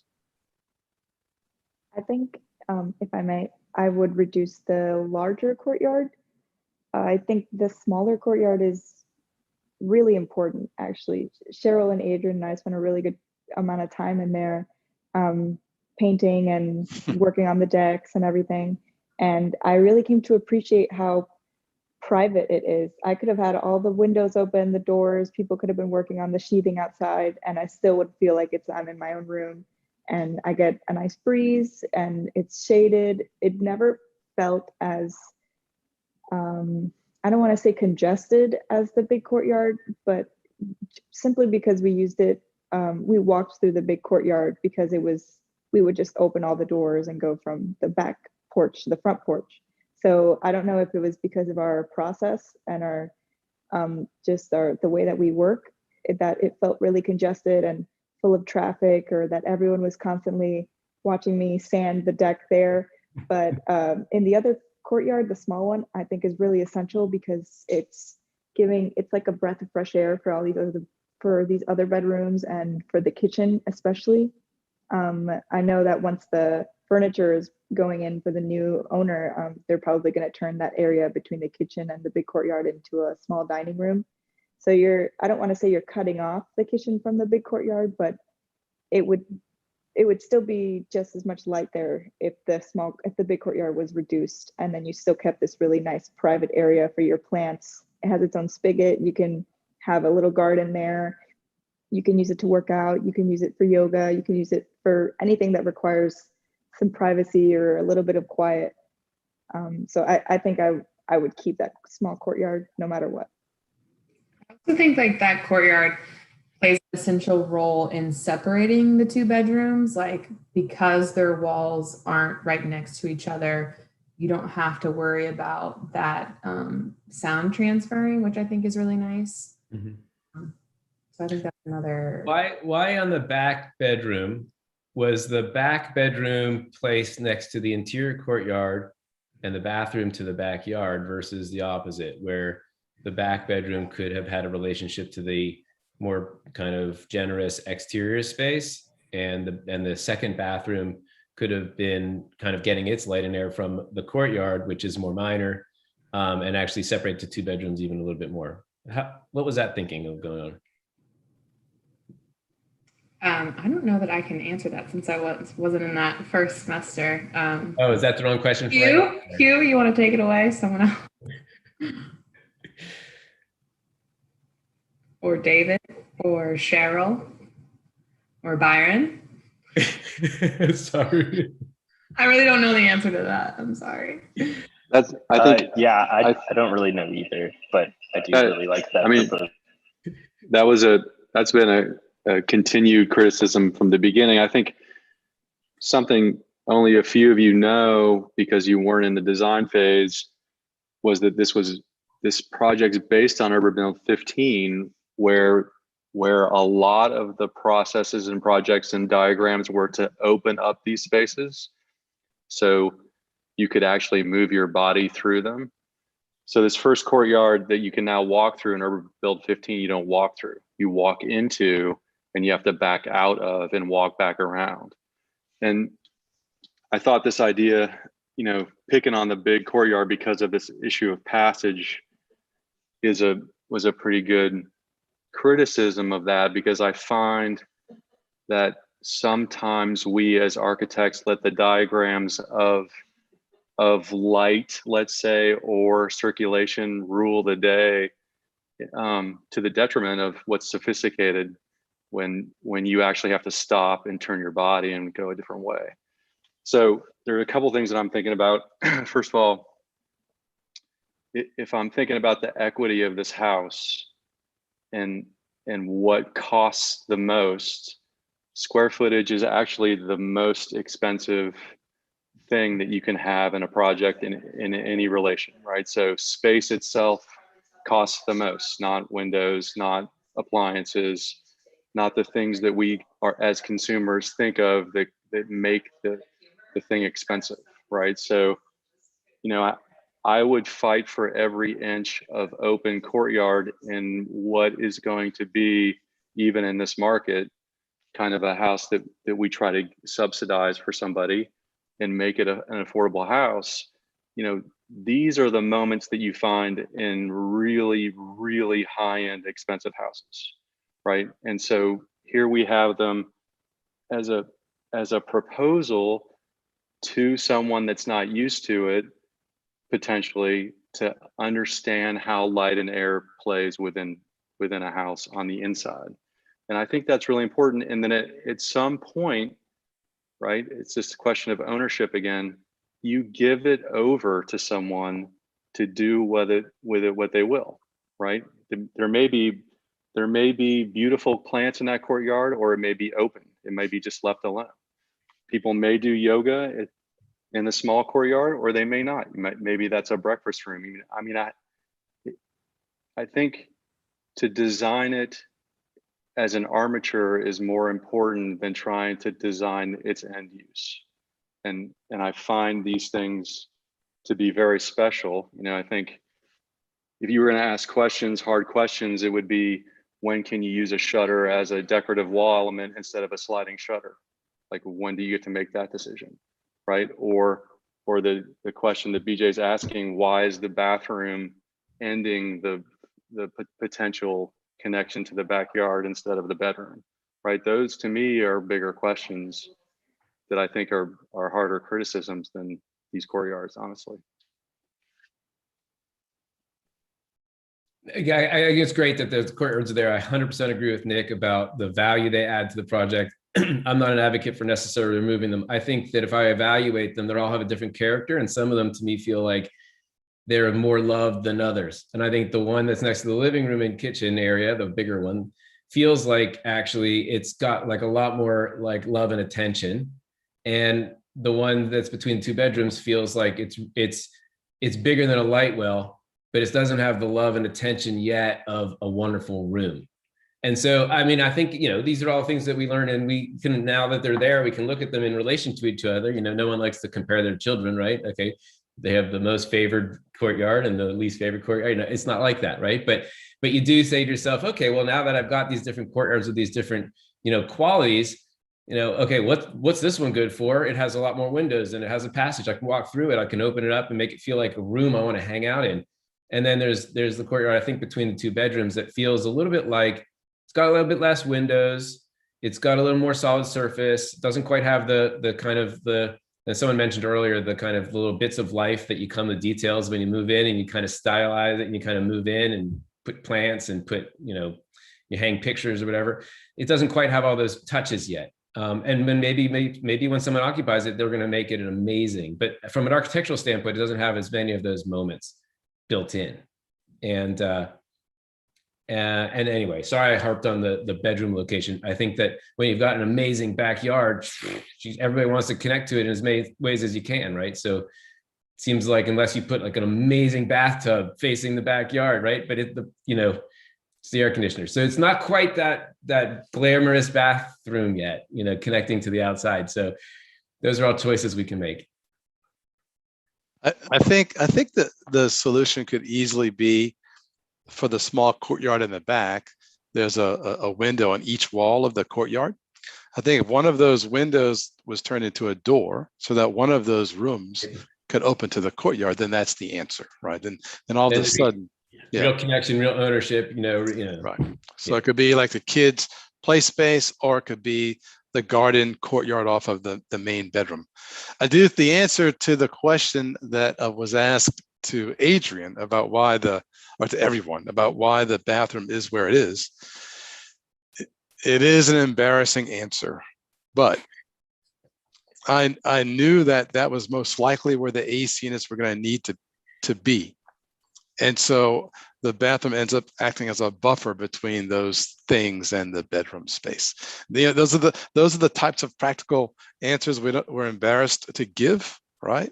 So on other jobs we've actually placed the AC units far away and run the refrigerant lines in PVC lines underground up to the house to improve that relationship. But this year, there's a beautiful, we discovered when we went to the job site the very first day, that beautiful citrus tree in the backyard was full of fruit, full of oranges, right?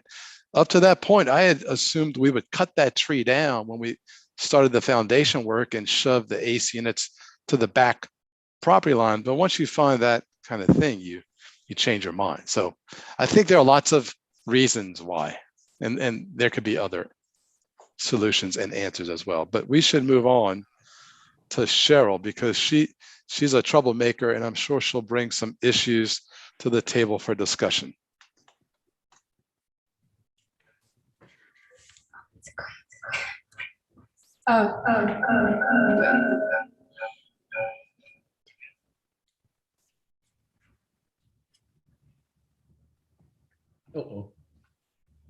Hey guys, I only have 5% power, so I'm gonna speed up my presentation. So first I wanna illustrate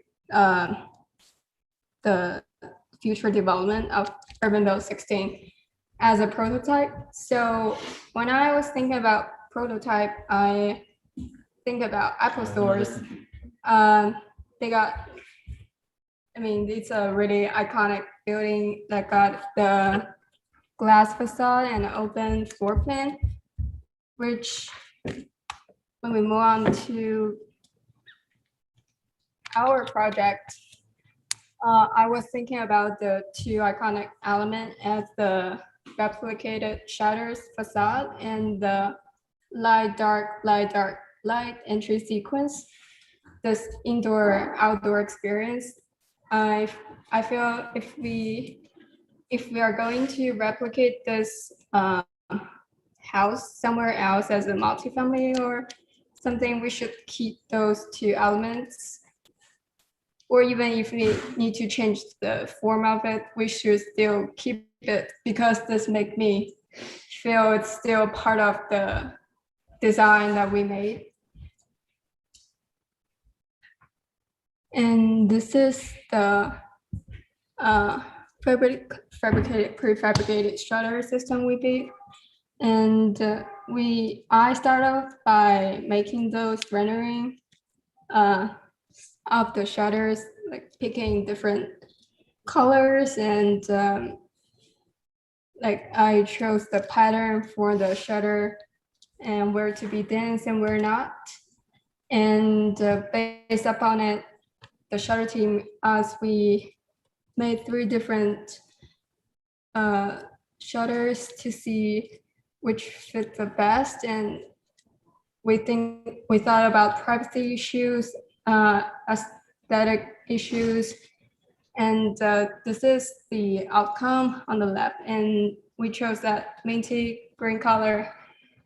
And about privacy issues, this is Alec walking down the street. You can see I can barely see him, and he can barely see me, and we can still see the street on the other side and everything else. About the material choosing, we want to choose we have discussions about it. We were thinking about pine and the skate light, and this is the Durapine that we chose.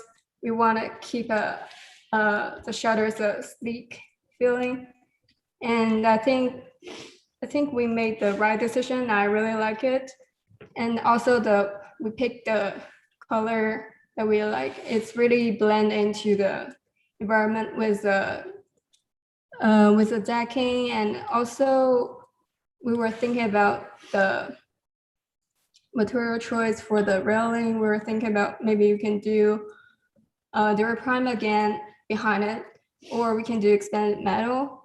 And the final outcome is a expanded metal, and it is, I think it's the best choice for it because the color blend and it's a porous material that doesn't give too much definition to the place, but it still make the place as a whole.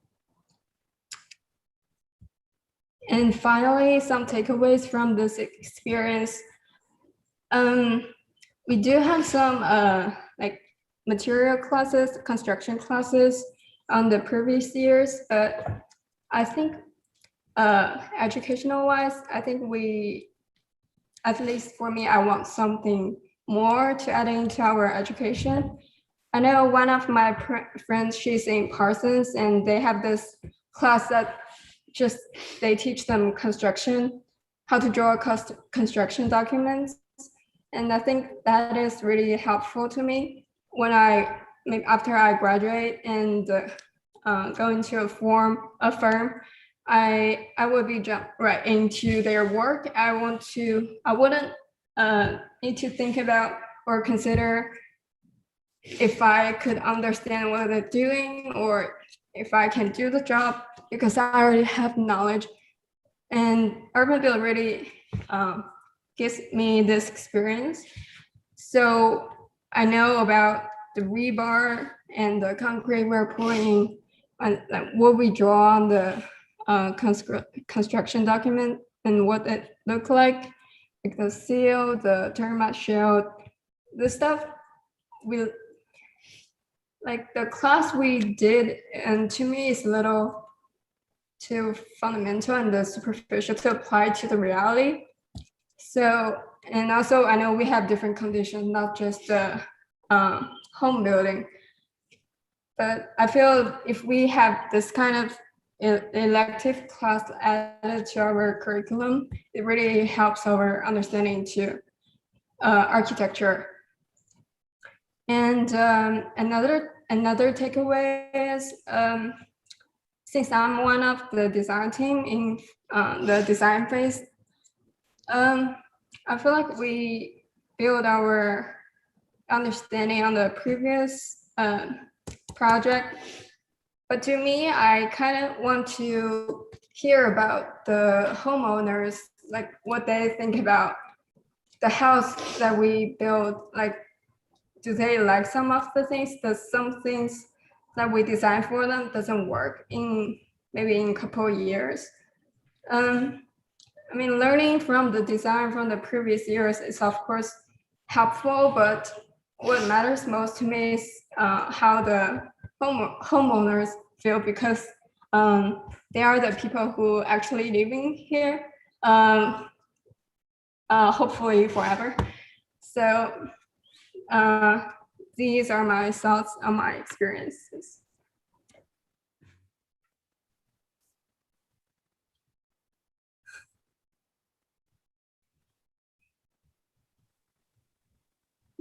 Wait, can you hear me?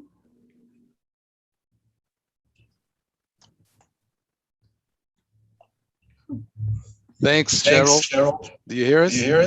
Yeah, I can hear it. Okay. All right. Any questions for Cheryl or comments?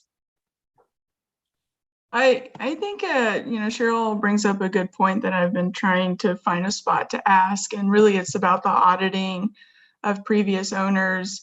And it does seem like there's this continuous process that you guys are using to maybe refine construction methods and methodology of design and things like that. But is there a bit of an auditing process from the homeowners to investigate and build off of their user experience? There isn't, and there should be. I will say though that I'm in contact with many of the many of the homeowners of past projects, and once in a while we get called to help them solve a problem. So while we haven't done an official analysis, any post-occupancy analysis, and I'll repeat, I think we should, I do feel like I stay in touch, because the houses are in close proximity to each other. we can't avoid them, right? Like if there's any issue, we're consulted about it. And so it's a great question. I think performance analysis would be great. Like that might be something we do soon, where since we're in touch with the owners, maybe they would not mind sharing, for example, their utility bills with us. Like we do a pretty good job of building these to LEED standards. We don't go through the LEED certification process, but we do build them that well, using the best insulation tactics and the best sort of builder grade affordable window units and so forth. But I think, Lindsay, it would be responsible for us to do that work. I think that would be a really great next step. Do you guys do that back with your projects? We do a little bit. We haven't built much here, but there is an ongoing conversation where we bring our residents in and just talk about some of the fundamental design strategies that we're doing. Because I think when you're doing design build, and especially with you guys, with all these really innovative students, there is an idea that you want to do something that's innovative within your project, but that at the end of the day, you are giving it to someone, and someone will have to live with these ideas and concepts that you come up with.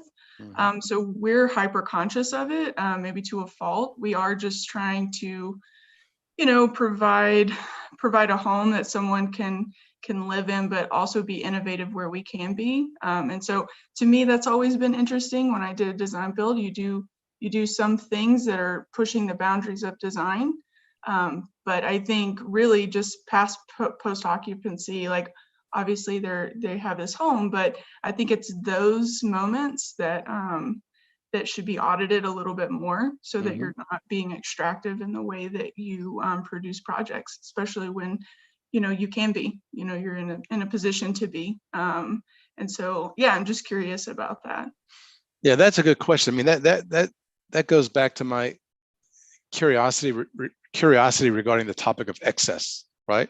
Like, the students, when I was a student, and I think the students we currently have, you want to try as much as you can, right? You want to really kind of go for the gusto, of course, within the limitations established by time and resources. I'm curious now, I always ask students at the end of the program, what of the project was self-serving and what of the project is a better, what decisions were better for the home owners, the future homeowners, right? And it's a tough question. We want to be self-serving, but also giving as well. So that's an open question for everyone. I will say, in comparison to previous urban build projects, this is the least fetishized. It's the least excessive. And I think that's just the result of the fact that we had a smaller crew, a bigger house, and we were all working with masks on. Well, most of you were. And I think that those limitations served the project well, that we weren't forced. I'm sorry, we were not able to overdo it, so to speak. I mean, it's a metal box with a subtle sloped roof and a fancy shutter and some builder-grade glass sliders. I mean, it's a pretty reduced product. In contrast to URBANbuild13, which is the most extreme, or maybe URBANbuild10, right? If we're able as a group to look back at past projects and learn through comparison, that's something I would ask everyone to do in the near future. Sort of look at what you did and compare it to last year's and the year before and others, and see what you walk away with. We're not building habitat houses, but Habitat's doing some responsible things. We're building houses for other reasons, right? Anyway, what are others' thoughts on that topic?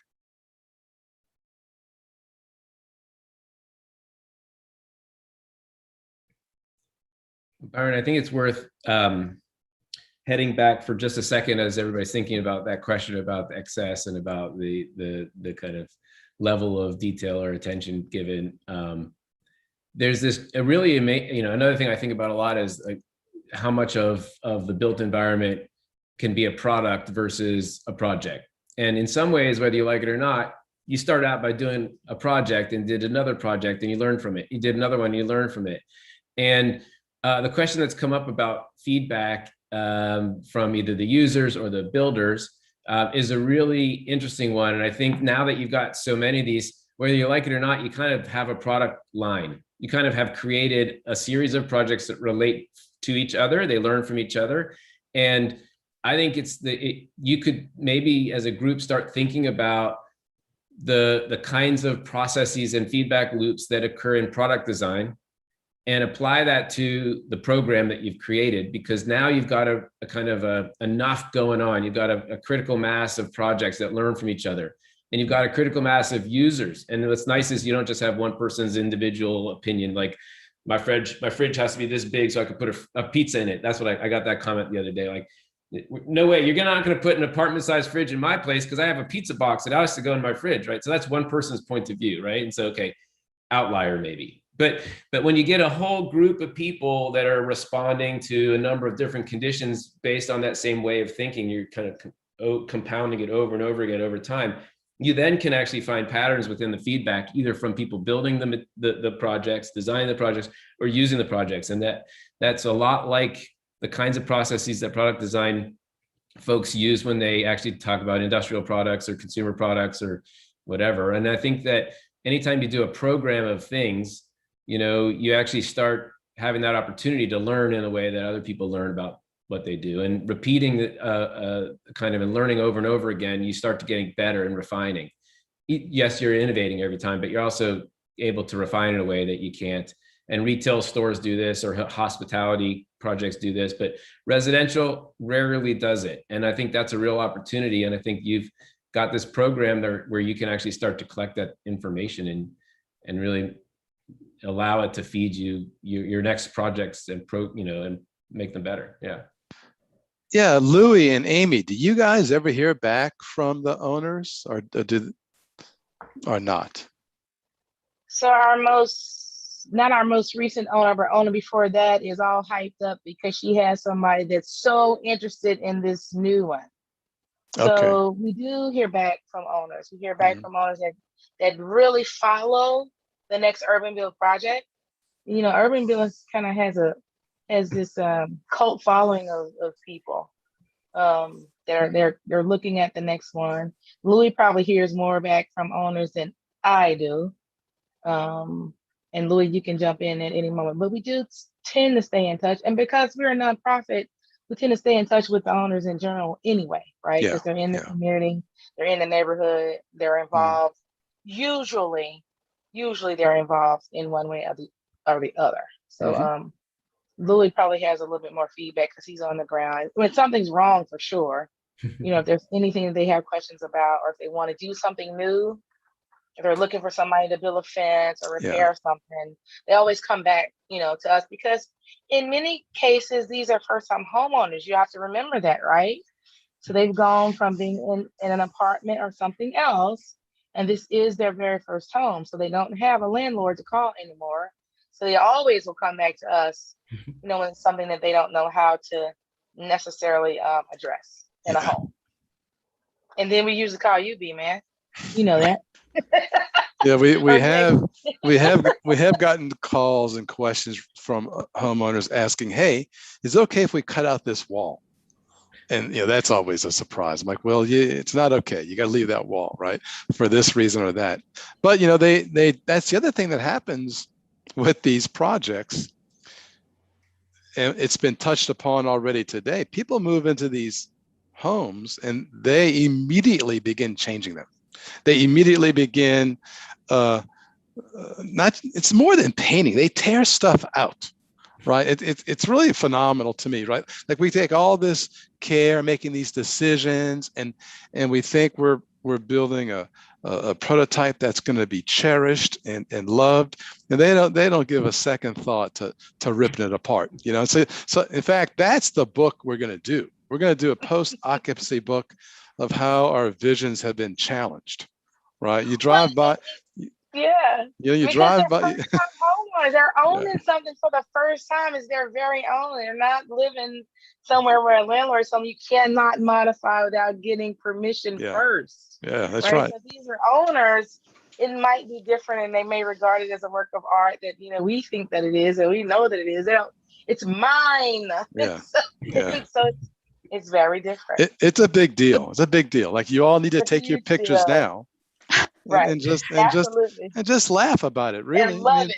Yeah, you can't change that. You can't control that. And I've grown to be more patient. I know you all find that hard to believe, but I've grown to be more patient with those developments, right? So. And that's how we learn as designers. I mean, I know some of the things that I touched on Urban Build 10, I built with care. I've heard they're not there anymore. So, but that was a learning moment for me. Like, okay, well, why did that not work for someone? And maybe it's something that is more, one-off. Like this person needed to fit a pizza in their fridge, or maybe it's something larger that I can reflect on. What were my personal, like, selfish preferences versus what might be something that's more widely usable, or what can be accepted by all. How do you start to navigate that line? Yeah. I think that's what we always deal with every day as designers. And I think I would think, and if Louis jumps in, it's always about storage and closet space. I think that's the one thing, if we ever hear any kind of feedback about, is where am I going to put the X? Wherever the X is, where is that supposed to go? Where are all my Mardi Gras decorations supposed to go?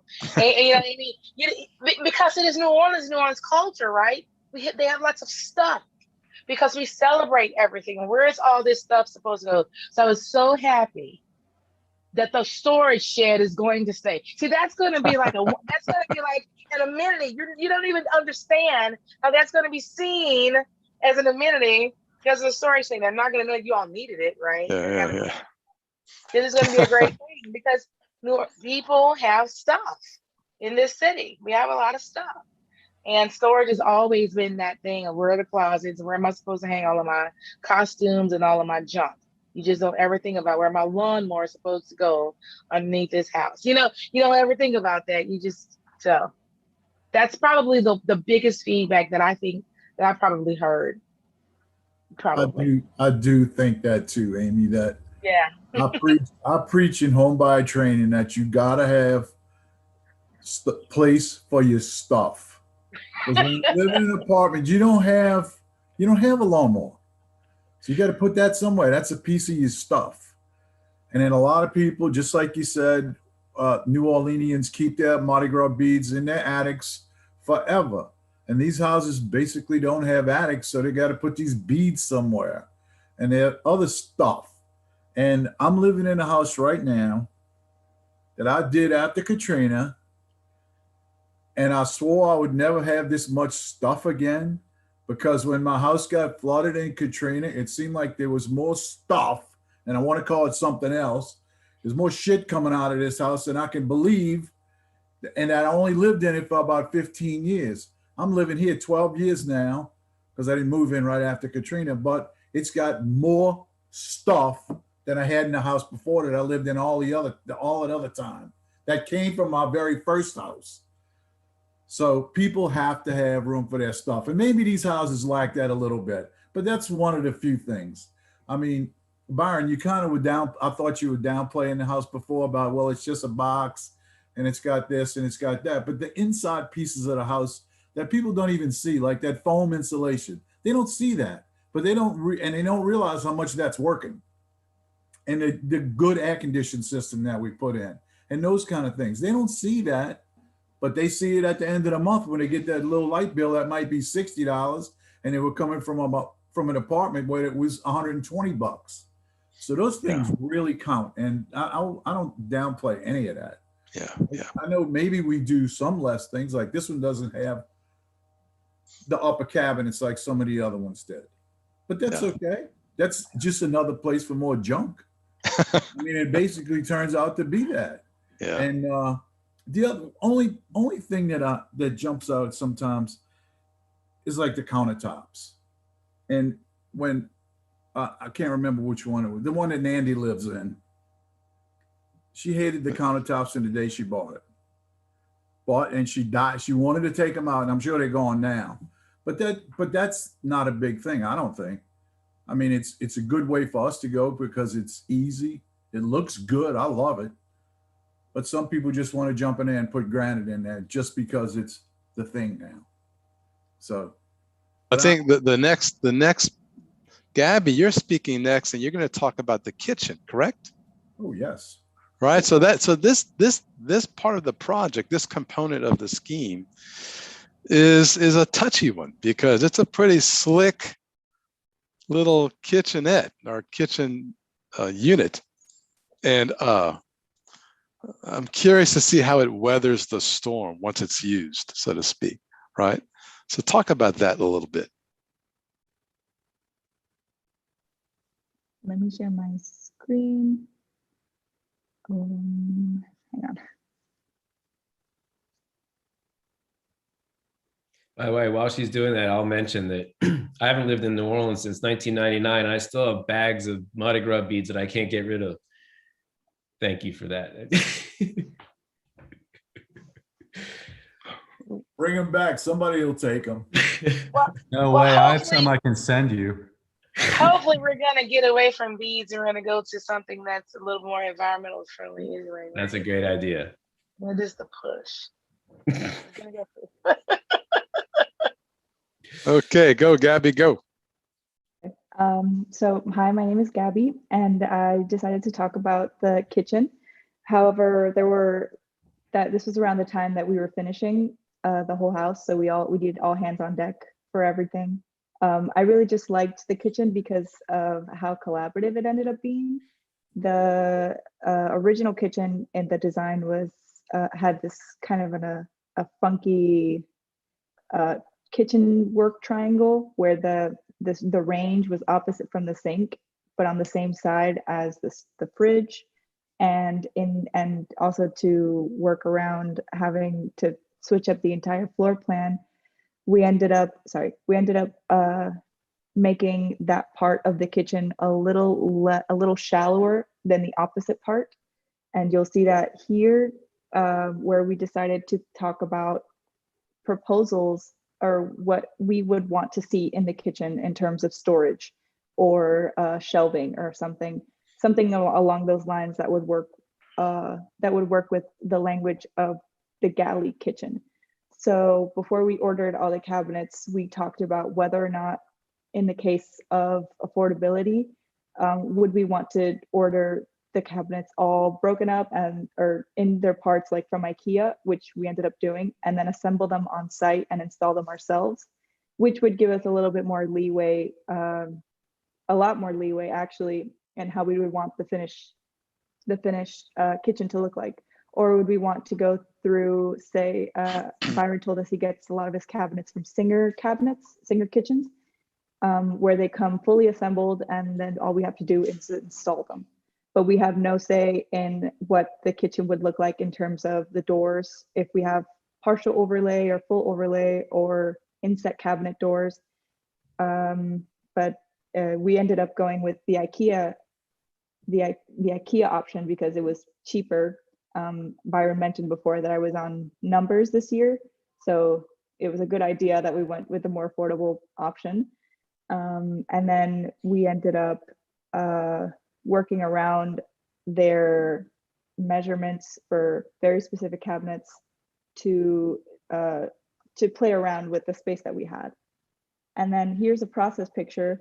Like I said before, we ended up picking a special series from IKEA called Section with a K. And then we took into account the doors, the hinges, what kind of look we wanted in the finished product. And then a couple of students built them and then installed them with some custom pieces that went underneath to make the cabinets look like they were floating. You can see them down here. And then we just ran the baseboards along the bottom. They were really fast to build. It took, I think, altogether with 2 people, it took about a day and a half to build all of them, which was really good. We were kind of pressed for time and money. So it was a good idea. And I think, in my opinion, they came out really good. They're kind of shiny or kind of glossy finish on the full overlay doors. And so it really lets the light bounce back and forth between the cabinets, so it doesn't feel like a stuffy kitchen, even though we decided to go with a darker color on the counters. And then in terms of materiality, we went with, or I proposed a bamboo countertop earlier in the semester, but it was a little more expensive, I think it ended up being, and oak was more versatile in terms of color and staining. Plus it's more durable. Bamboo, I did a little bit of research. I just looked them up, places we could find butcher block bamboo countertops. They ended up being really a bit pricier than I thought they would be, and they don't really stand up to the test of time as countertops. They just need a lot of care, and the owners really have to take that into their hands, and it's not always assumed that they will. So the oak was a safe way to go. I wasn't on the staining team, but David and Adrian, you can chime in whenever you want. If they were testing out a weathering finish that would just age the wood so it would look a little older, and then a gloss sealer turned it really brown and shiny, so you get this finished effect here, which I think is a really good contrast to the cool gray of the floors and the white of the cabinets. So the kitchen is really stands out, but just by itself, even without any furniture, or even without the sink, it stood out by itself. And then once we installed the stainless steel sink, it really made the counters pop. And then these are just finished photos. The shelves were kind of last minute. We were also pressed for time and money, but when aren't we? And they were an original concept since way before we even closed the walls up, before we even put in insulation. So it was just supposed to highlight the horizontality of the galley kitchen.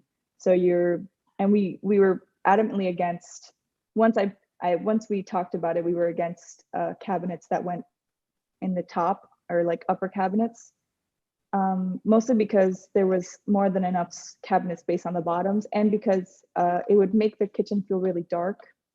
We noticed that, and we were really glad we didn't go through with that when we saw the small kitchenette in the efficiency.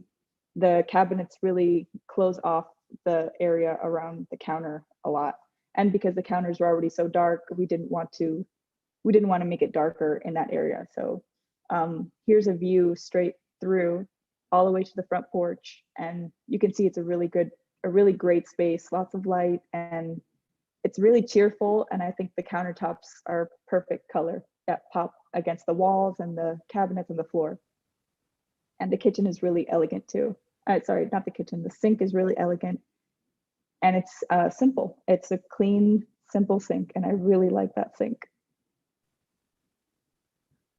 And here is the same thing, standing in what would be the dining area or a breakfast nook, or somewhere where people walk through a lot because it's between the living room and the kitchen. You see there's no shortage of, you really probably won't even need a lot of artificial light during the day. And yeah, that's it. I really enjoyed the kitchen. Yeah, I think the kitchen is my favorite part of this design as well. Can I ask, is there a pantry? Talking about stuff. We don't have a pantry, designated pantry area, but the shelves and the cabinets that we installed at the bottom were meant to help with that too. And then there's a little area right, I don't know if you can see it right here, this alcove is where the fridge goes. And then ideally we would have put some shelves above the fridge or something similar where you could keep like cereal boxes or something. Actually, I'll mention something about the kitchen while we're talking about the kitchen. I actually think that in some ways it's really close to being like this super extreme idea, but in some ways it's close to being something conventional at the same time. And I think there's this tension in that, right? Because what could be really amazing about it is how non-conventional it actually is. And it really could become, even just formally, a really amazing, outcome where the strength of the length of the one really long linear counter where the sink is could actually feel like this amazing piece of like almost furniture sitting in a really clean space. I think there's something really potentially strong about that. I'd say you could have probably pushed a little harder on how it starts and stops in that space, because I think the ends of the countertop feel a little too like normal conventional and doesn't allow it to be special enough and like be that like focal point in the space. Like it's almost there. It's so close to being like this amazingly cool abstract thing, because it's not a conventional kitchen. In a lot of ways, it's begging to be, looked at like with a special light. And actually, I don't think it's a cost thing, or I don't think it's just 98% of the way, just 2% more and you get it there, right? Similarly, on the other side, there's an interesting relationship between the way that the wall from the front door comes across and makes the right-hand side feel almost like it's built in, right? But then on the other side of it, it gets exposed on its end. And so it's like almost close enough to being like this really like, the idea is so close that one side is this object sitting in a really clean space, and the other side is almost like an amazing wall of utility and really clean. And I think it's 2% from being like this knockout amazing thing. It's just there's a couple last questions to be answered. Really close though. It's really cool. Yeah, I think looking at this image in particular, there's something that could be said about capping those shelves with a pantry. And then that way you're capping this open shelving, and on the other side, you're just letting it flow, because you're not trying to impede on the views. I see what you're trying to do. You're trying to keep it as open as possible between the dining and this sort of outdoor exterior. But if you were able to cap that and create this sort almost like gallery space, it helps just like from a perspective of cleanliness. But yeah, I think, pantries are always nice, but I agree with what BJ's saying. I think it's the tension of this idea that you're trying to do something brand new, but there is like, you're obviously using elements that people see in everyday kitchens. So that's like the tension.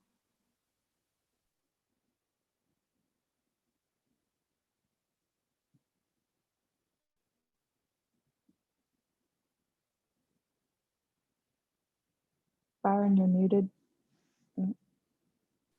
When we broach the topic of excess, and I've asked you all earlier, what have we not gotten done? Like what do I wish we could have gotten a little extra? This is one of those elements. So just so that everyone understands, there were moments during the design phase where I'm looking for my pen here, where this entire wall was to be built out with thickness, right, as a continuation of that surface beyond. And that would be, to answer your question, Cassius, the pantry. So and that could easily happen, right? The homeowner could come in and fill that up. But it is true. I think that this is, like BJ saying, close. I will say I think it's very good.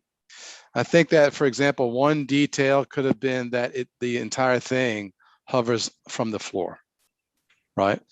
The only issue with that is the dishwasher, but we would figure that out. But I think the comments are all right on. My question is this part of the project? Is this one of those self-serving elements? Like, when is your kitchen ever looking like this, right? I mean, really, like what's going to happen when they put the hood on here, and it's going to happen right there, right? And then there's going to be a stove here with stuff, right? And then there's going to be more of like Louis stuff on this thing. Will this still work? Do you think, there's a difference between a patron and a client, right? Like, so a patron, if we were working with a customer going through the design process, and this topic came up, hey, here's your kitchen, then you could have conversations about, okay, if you like this direction, it's going to require that you maintain it somehow. And then you have a conversation about whether or not that makes sense. We're not working with patrons. We're working with unknown homeowners. And this is one of those places I want to see in a couple of years. I want to come back and understand, learn if they understood what our goals were. Get the other shot looking from the courtyard back, Gabby. They're really clean. I think we have one. Yeah, that one, right? So when people walk in the front door, that's beyond us or behind us, that's an element that needs to be tested. I want to believe it will be if they fill up this wall with stuff, right? But that's something time will tell for sure. Yeah, I think it's one of those things where if you're going to be as brave as to put that long, endless countertop, then you've got to actually give people places to put their stuff so that they're not compelled to only leave it on the counter, and at least you give people cues. You give some hints, like, yeah. Look at this amazing storage cabinet. That's where your shit goes. The only time it's going to look like this is the day before it's sold. As soon as they move in, there's going to be a microwave on it. There's going to be a coffee maker and other stuff. Yeah. So I do think that niches, little cubbies, little spots for all those things could happen on the wall next to the fridge. Just needs to be planned. You're right, Byron. It could go there, but maybe if we'd have put a pantry there, we could have stuck the microwave right in that. You have to go on the counter. Yeah. But hey, it's the way it goes sometimes. And I think there's one other thing. I think the person that lives there might some task lighting might be something that they look forward to at some point. If there was, for example, I know on a budget, you only have a certain number of light fixtures that you can actually put into a space. But the question is, do they need to be in the hallway lighting up the floor, like in that galley, or could they be over the countertop and still give enough light to the place where you walk? And this is a crazy thing I learned because I worked on stores for too long. But like lighting the floor doesn't do you any good. Like lighting the thing you're trying to display actually, or the place where you work, is actually really kind of better. So that's a question of where your lights go. And those are the things to think about, because the luxury of saying this is something that the homeowner can do later is a luxury. Think about that. Many people that buy these homes are first-time homeowners. So what they get approved for is the money that they have, right? This is what they have. So they often don't have that luxury until sometimes later to go back and do these things. Right now, they're going to be focused on my mortgage, my mortgage, which is huge. And those are the things you think about when you go into the next design. All of these comments make a lot of sense, right? Because they're not going to be doing that right now, because they're going to be focused on how am I making this mortgage payment every month for the next 30 years. That's the reality. That's very real. Yeah, that is the reality. Yeah, I That's think the reality. So we have to be very intentional about design, and be very intentional about saying that is something that they can do later. So we have to put these in the notes for the next time around. So when we're thinking about lighting, be sure to put that as an intentional design element. The lighting needs to go over the counter space so that when they're working, they can see. We need to put that there and make that something that is not that it is an actual intentional design choice. It is an element that maybe has to go in, right? It's not an option. Certain things over time, I would think, become something that's not an option anymore, right? Because we've thought enough through it that these are things that we have to think about. We have to think about these things because we have to think about the end user. And the end user does not have disposable wealth. They're not a patron. They don't have disposable wealth. They don't have the wherewithal at the end to come back and do all of these modifications to the houses. They don't have it. They do not have it in New Orleans, especially in this market. To keep that in mind. All of us have to keep that in mind. I mean, surely, students, and I want to get your feedback. What kind of, look at the neighborhood you're working in, right? Look at the people that live there. So what kind of impact do you think this house is going to make on that neighborhood? And what kind of impact do you want this house? And the kind of elements that you are introducing to this neighborhood, what kind of impact do you want that to make on the families that live there and the kind of families that you want to come there? Because that's what we want to do, is make an impact on these are the things that you can have. And it is okay to think about, this is what I want, and this is the kind of house I want to live in. And it is okay to want that, right? Because that's what we want to bring to New Orleans. You don't have to live in a house that's 1,000 years old and it's crumbling and it's corroding. I can have something new and interesting and innovative, and it's okay to want it, and I can get it, and I can own it. So anyway, just my thought. I think that's a good point, Amy, just to touch on it a little bit in our experience, because we are building affordable housing as well for a very, about 40% AMI here in our town, creating things so that the homeowners don't have to buy extra to sort of compensate for your design choices. So if there's not a pantry in this unit, do they have to then go buy some separate storage? Or do they have to, if we create alcoves for them to put their books, they don't have to go buy a bookshelf. So we've been really thinking about conscious decisions that we're making. And of course it might take away from the clean line, but at the end of the day, Amy's hitting the nail on the head. These houses that we're building and designing, someone has to live in them. And a lot of times the affordability is outside of the structure. These houses are serving a purpose, but how do we, make them long-term affordable, and not put the homeowner in a situation where they have to, vacate it because they can't afford some of those decisions and design choices that we've made. So I challenge the students to think about that stuff as well.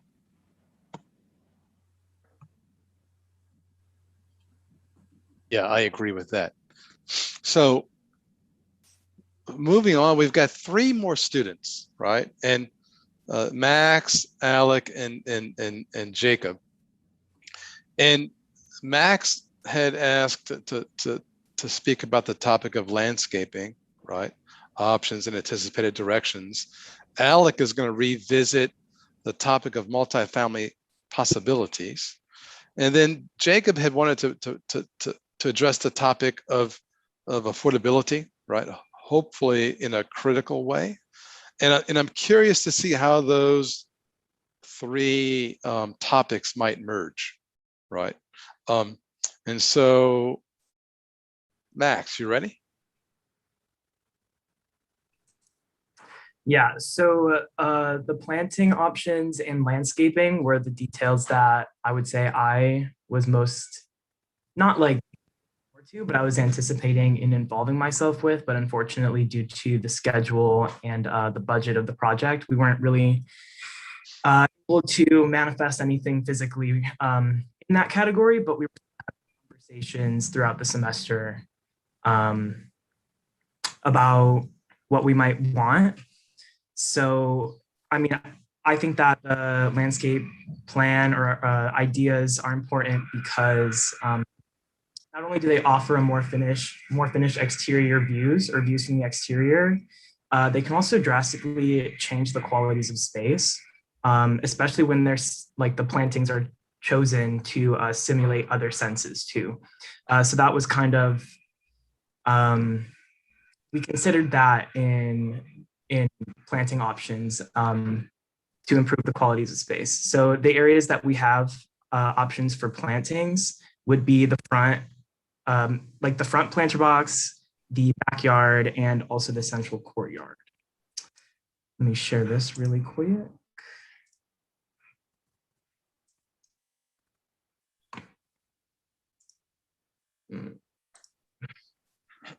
Okay, so this is a plan and an elevation of the front of the house. So first of all, the planters were just built to create a more sensible transition from the outside to the inside. But there's also, because of that, a place for a planting in the front of the small efficiency unit. So since this is the front of the house, I thought it'd be appropriate to really focus on like showy floral displays, attracting pollinating insects and birds. So I actually went to a couple of local nurseries to talk about these options as well. So the place that I went to talk about these mentioned butterfly bush, which also comes in many colors. So there is the option to kind of coordinate color options between the flowers and the shutters. Also, multiple people throughout the semester have expressed interest in having some sort of planting detail in the courtyard, just because this design's concept has 0 openings to the exterior to kind of contextualize yourself. So since this is such a huge supposedly exterior space that's cutting straight through the middle of the front room, we thought it'd be good to contextualize how that this is an outdoor space with some plantings that could also provide shade. And since it's high up in the courtyard, be exposed to a lot of light. So it'd be something that would have to deal with that. So I was thinking of trailing rosemary, which to bring back senses into the conversation, it would be very fragrant and also carry itself within that natural ventilation of the home, which would definitely make the spaces more pleasant. So in the back planter, I think when we were doing the walkthrough, we had mentioned before about this line of bamboo, which would stretch across the back, and that would provide privacy from the street and adjacent lots. But not only visual privacy, since the species of bamboo we were looking at was called emerald bamboo, and it grows up to 35 to 45 feet tall. When even just a gentle breeze blows through, the shoots will jostle together and create also audio privacy by creating some white noise in the background.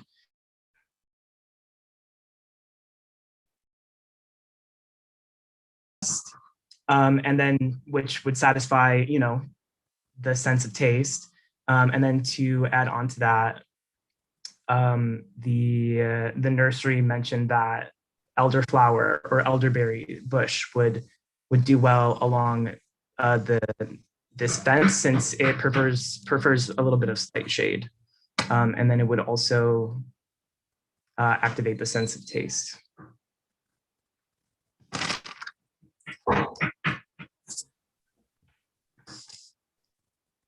Sorry.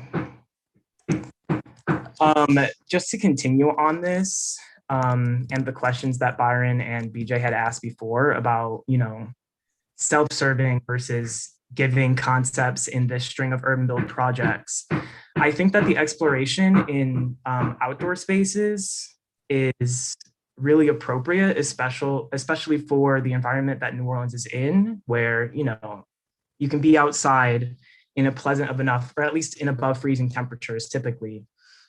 And even in the summer months when it's hot, like if you have shading and you have ventilation, still outdoor spaces can be really nice and habitable. And specifically, I'm thinking of the front entry porch and also the front porch of the efficiency unit. I think that even if the shutters might have bumped up the cost of the project in the end a little bit, I think that it's nice to have a front porch option where you can choose to open up those shutters and engage yourself in the community, or you can choose to still almost energize yourself from the activity that goes on outside the house, but still kind of have the choice to lay back and listen and experience that rather than be in it all the time.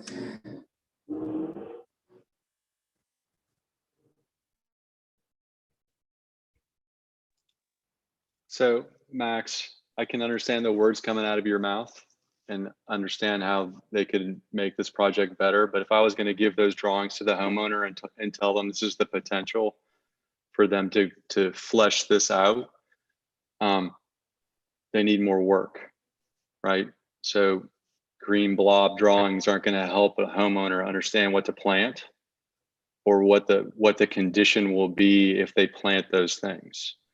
Yeah, right? So those were more for the review, just to show like where the plantings would be happening and contextualizing that. Like, but I think you need to push on it harder, right? Because if you push on it harder, it might reveal even to you some discrepancies or some things that need to be adjusted, right? To help with this idea of an audible, right? So this idea of an audible plant that masks sound, or this idea of a plant that I can actually taste, right? Those to me are super important, right? And I think, you know, maybe looking at landscape plans or landscape, how they get fleshed out, or how much to understand how much it would take, not only cost but labor to do that, would be important for someone. And I'm looking at you on my screen, which is why I'm not looking at me.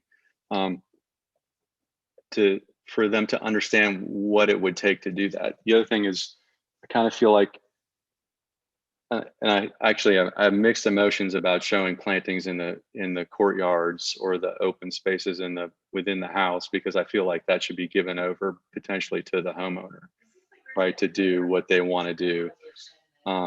So maybe that's the place where the real kind of diagrammy drawings make sense. Like, you could do something here, it would be kind of green, it would filter the light. You know, why don't you use your imagination or go do something? But if you're interested in a fence, this is the kind of planting. If you're interested in a front porch condition, right, a smell that might come through the house, there's this condition that you can do here. And these are the plants that you can source and buy, and you should plant them 4 inches on center in the soil and water them for a year. Right, I think that would be in a lot of the urban builds, the landscape is a problem because it comes at the end, and then we're kind of out of money. And you know, this is a really, really special lot, and it suffers a little bit from the same problems that the other urban builds suffer from, that there's no money or time to kind of deal with the landscape.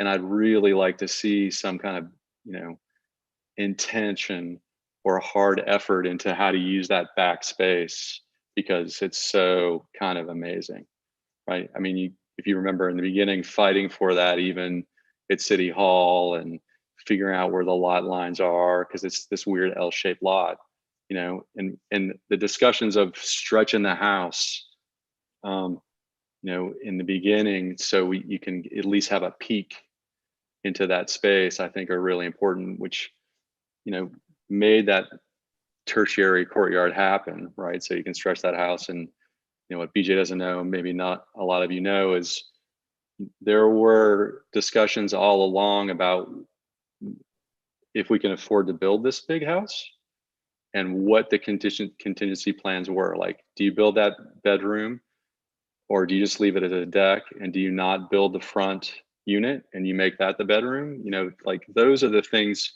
Mm-hmm. Those are other things that come into play that I think could help with this idea of landscape. Well, I'll just add a point to that, because I think in some ways I agree with what Nick is saying, but maybe I'll say it in a different way. One of the really valuable things that everybody gets from taking a class like this is they get to dig deeper into the level of detail and effort it takes to actually get something done, right? Because, you know, when you start building something, you all of a sudden intimately know so much more about what you would get than if you just do a diagram of it or an initial drawing.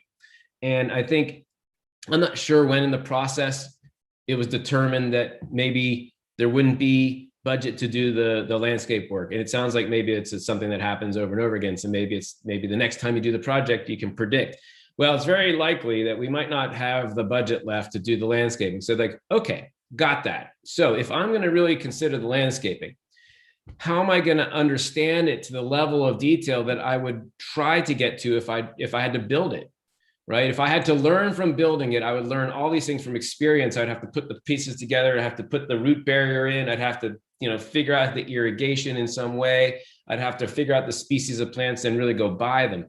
And so if you know that there's a certain moment in which you may not be able to accomplish that by building it. So how can you actually prove to yourself and everybody else that you've gotten to that level of understanding? Like, how can I draw it? How can I take photographs and put the photographs in the rendering? How can I figure out the details of the root barrier and the root ball and what is the minimum size it needs to be successful and live in life and not die because its roots are constrained? Like, there's all this investigation that you could kind of dig yourself into and become obsessed with. And you would then learn, instead of by doing it, you'd be learning by digging into it and figuring it out and getting advice and doing the research. And you would then share to us all of those things that you learned. You'd be so excited. I learned all this stuff. Look, I know that a base of bamboo has got to have root barrier. It's going to spread to everybody in the block. They're all going to hate me if I don't put the metal root barrier in there, right? So there's some stuff that you learn about bamboo. And so the question is, how can you get so obsessed and excited about that stuff that you can't help but tell us everything you've learned about it?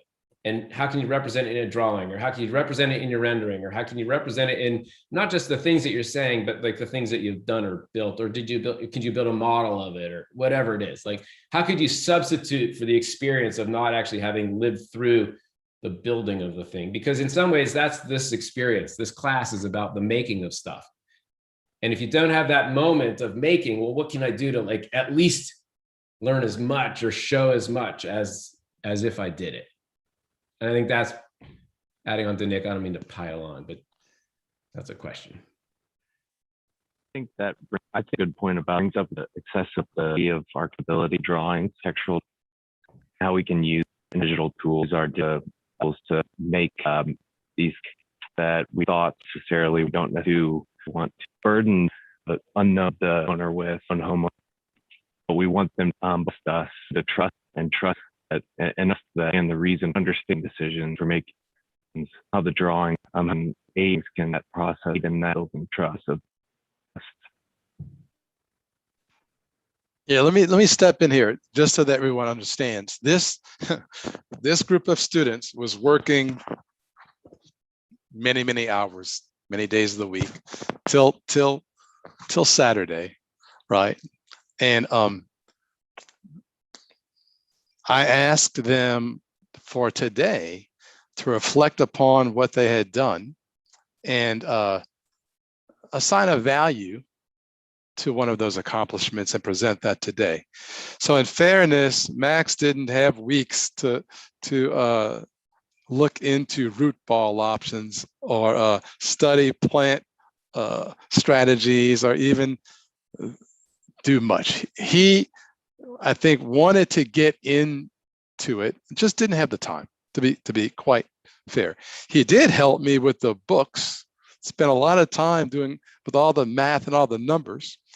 And he said that was so relaxing to him. I said, thank God. But with that said, Max, here's the deal.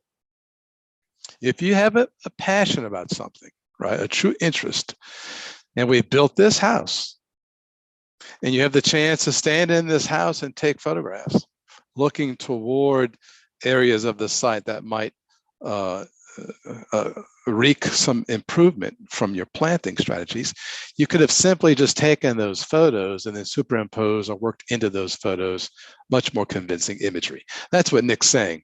Nick's saying, look, okay, we get the ideas, we hear what you're saying, but your job as an architect or a designer or a consultant or someone who's going to pay, or someone who's going to be paid money for their knowledge, you got to be a little more convincing with the way you pitch the ideas. That's all he's saying. And I think you know that.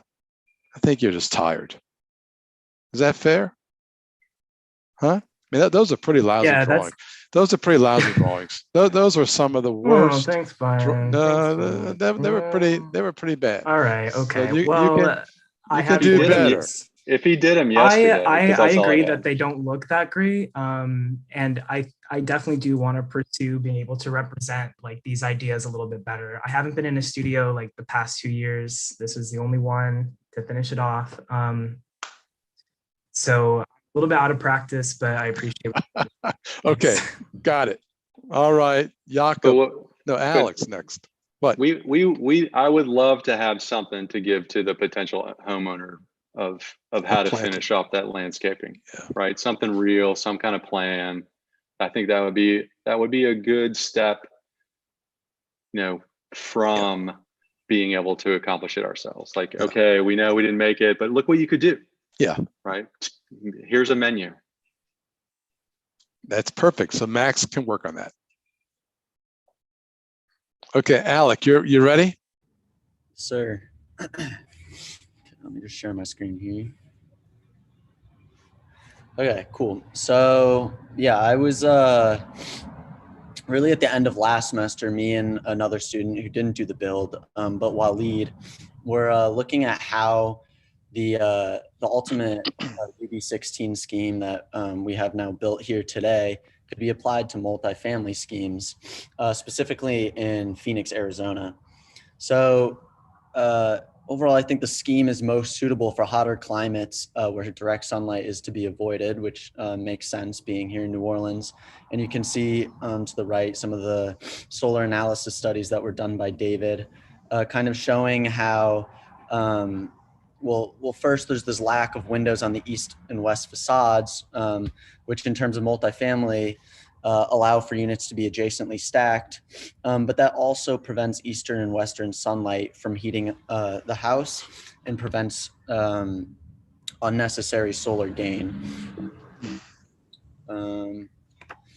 And so, yeah, so the glazing that does exist in the house is on the front and back of the house, which is set back from the porch, the efficiency porch where the shutters are, and then kind of the entry porch. So those glazing elements and windows receive little to direct actual sunlight. And then the other glazing is then going to be in like the main courtyard and then the secondary courtyard in the back. And you can see from the image there, I think these images were taken around noon, that the light doesn't actually really penetrate that glazing too much throughout the day, but it does light up that the nice white wall to diffuse light into the scheme.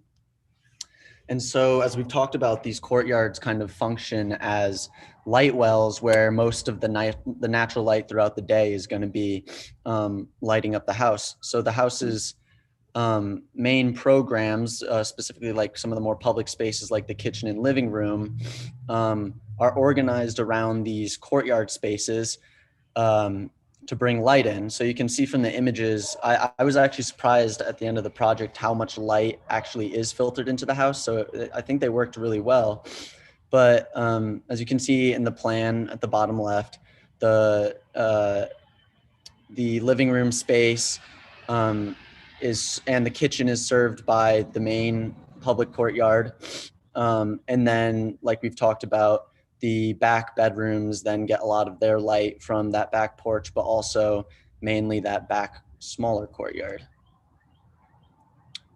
So then as we look this in the context of Phoenix, we were wondering how the ultimate kind of layout and design of UB16 could be applied to Phoenix. So like I mentioned, this was done by myself and Waleed. So my multifamily scheme is the top image, and Waleed's is the bottom one. So essentially the language, the primary language from UB16 is continued with altered programs. So in terms of Waleed's scheme, in the bottom image, he has commercial frontage on that street there. And I should also specify we were on 2 different sites in Phoenix, because I think there was 4 sites we got to choose from. But Waleed, he has commercial frontage with just single bed and bath unit in the back on the first floor, and then 2 bed, 2 bath on the top floor. And my scheme has 2 bedroom, 2 bath units on both floors. And, you know, the primary elements of URBANbuild16 that we wanted to continue into this, or that we thought would be most important and applicable to a multifamily scheme, was the use of the courtyards as light wells. And then they also became vertical circulation spaces throughout the scheme. And then the porches in the front and the back of the units, with the windows set back again to avoid that direct sunlight, and then provide some exterior spaces. And then this continued use of operable shutter systems, which you can see in both schemes on the front. So kind of looking at the plans of both, Waleed's being the left 3 images and mine being the right 3. To start, the layout of the programs function pretty similarly to what's done in UB16, except the front efficiency unit is eliminated, and that back courtyard is eliminated, as those kind of seem unnecessary in a multi-family scheme. And the main central courtyard becomes more of a priority in the organizational strategies for the programs. And then, as I was saying, they also become the place where the primary vertical circulation is for each unit. So for Waleed's on the bottom, you can see the bottom floor plan. You can see where that storefront is, and then where the bottom unit is, single bed bath, still has that porch in the back.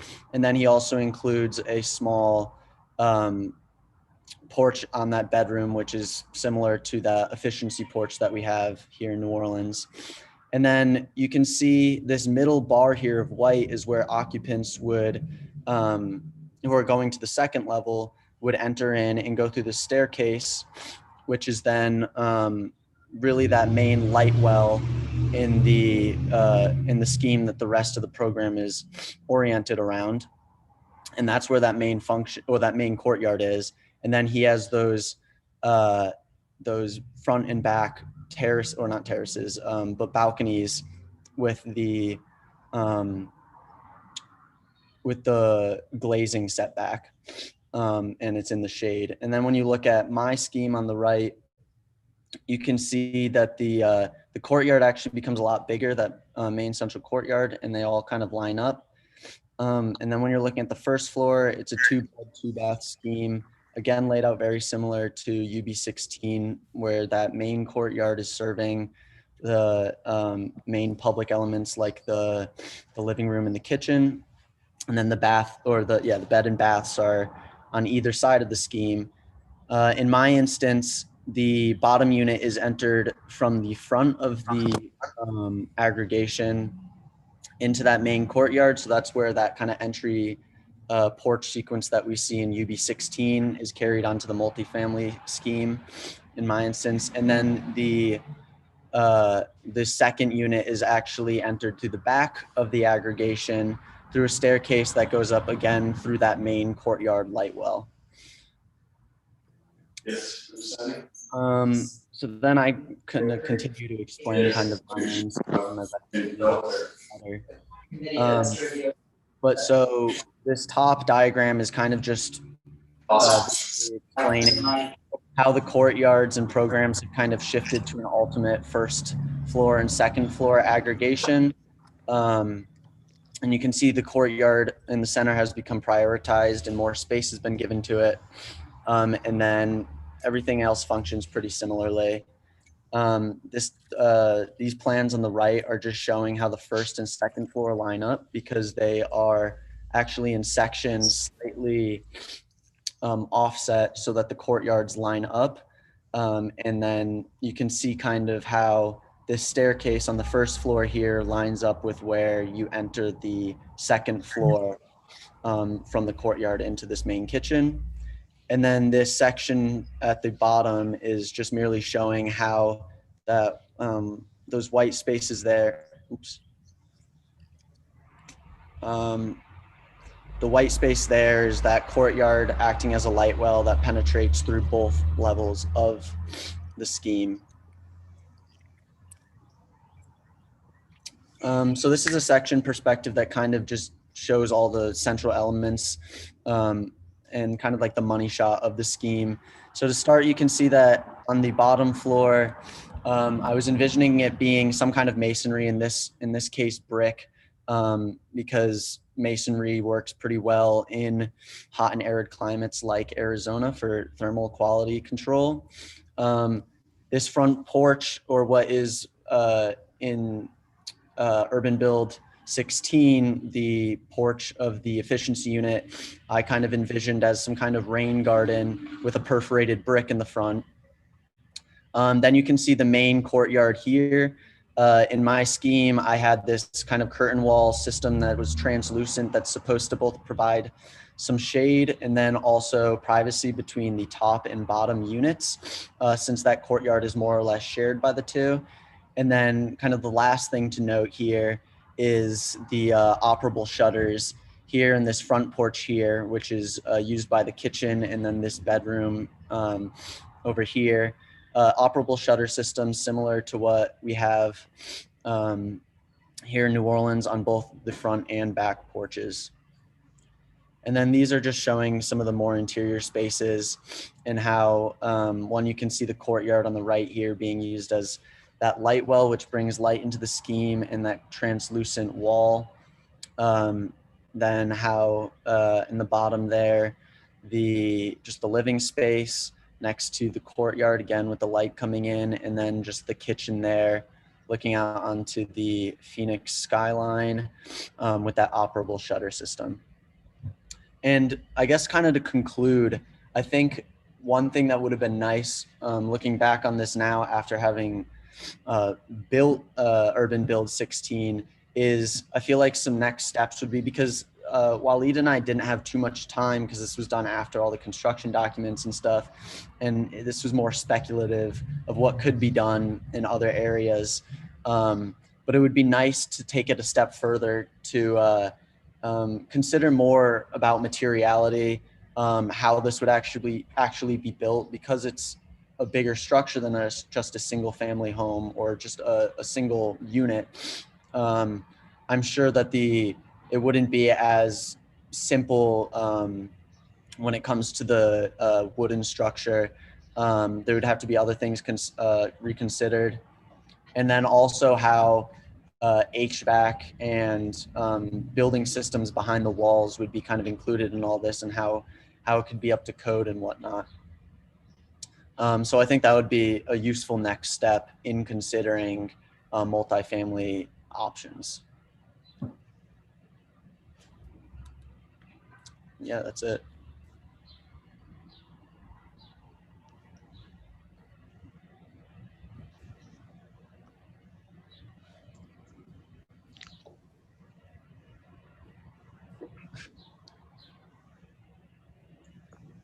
So, Alec. Yeah. Having kind of gone through this term's build, what would you change of last semester's work?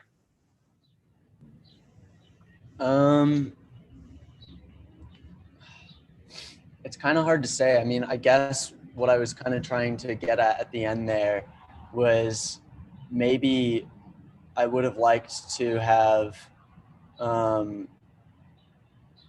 explored further. I feel like the design would have changed if there was more consideration to materiality and building systems and how this would all actually be constructed as a real building, just because I didn't feel like there was enough time for that last year or last semester at the end in the amount of time we were given.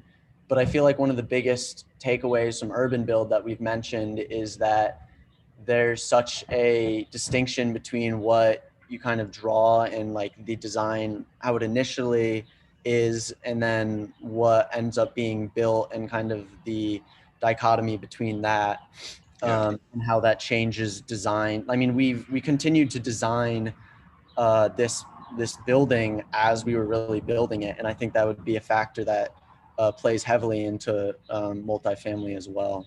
Yeah, these last two conversations with Alec and with Jacob, I would really like to focus on this sort of topic of next steps and affordability, right? Like related to the topic of affordability, this is a good, go back one slide, please. Okay, right. So, you know, the moment we begin to stack these things, it's different than building them side by side.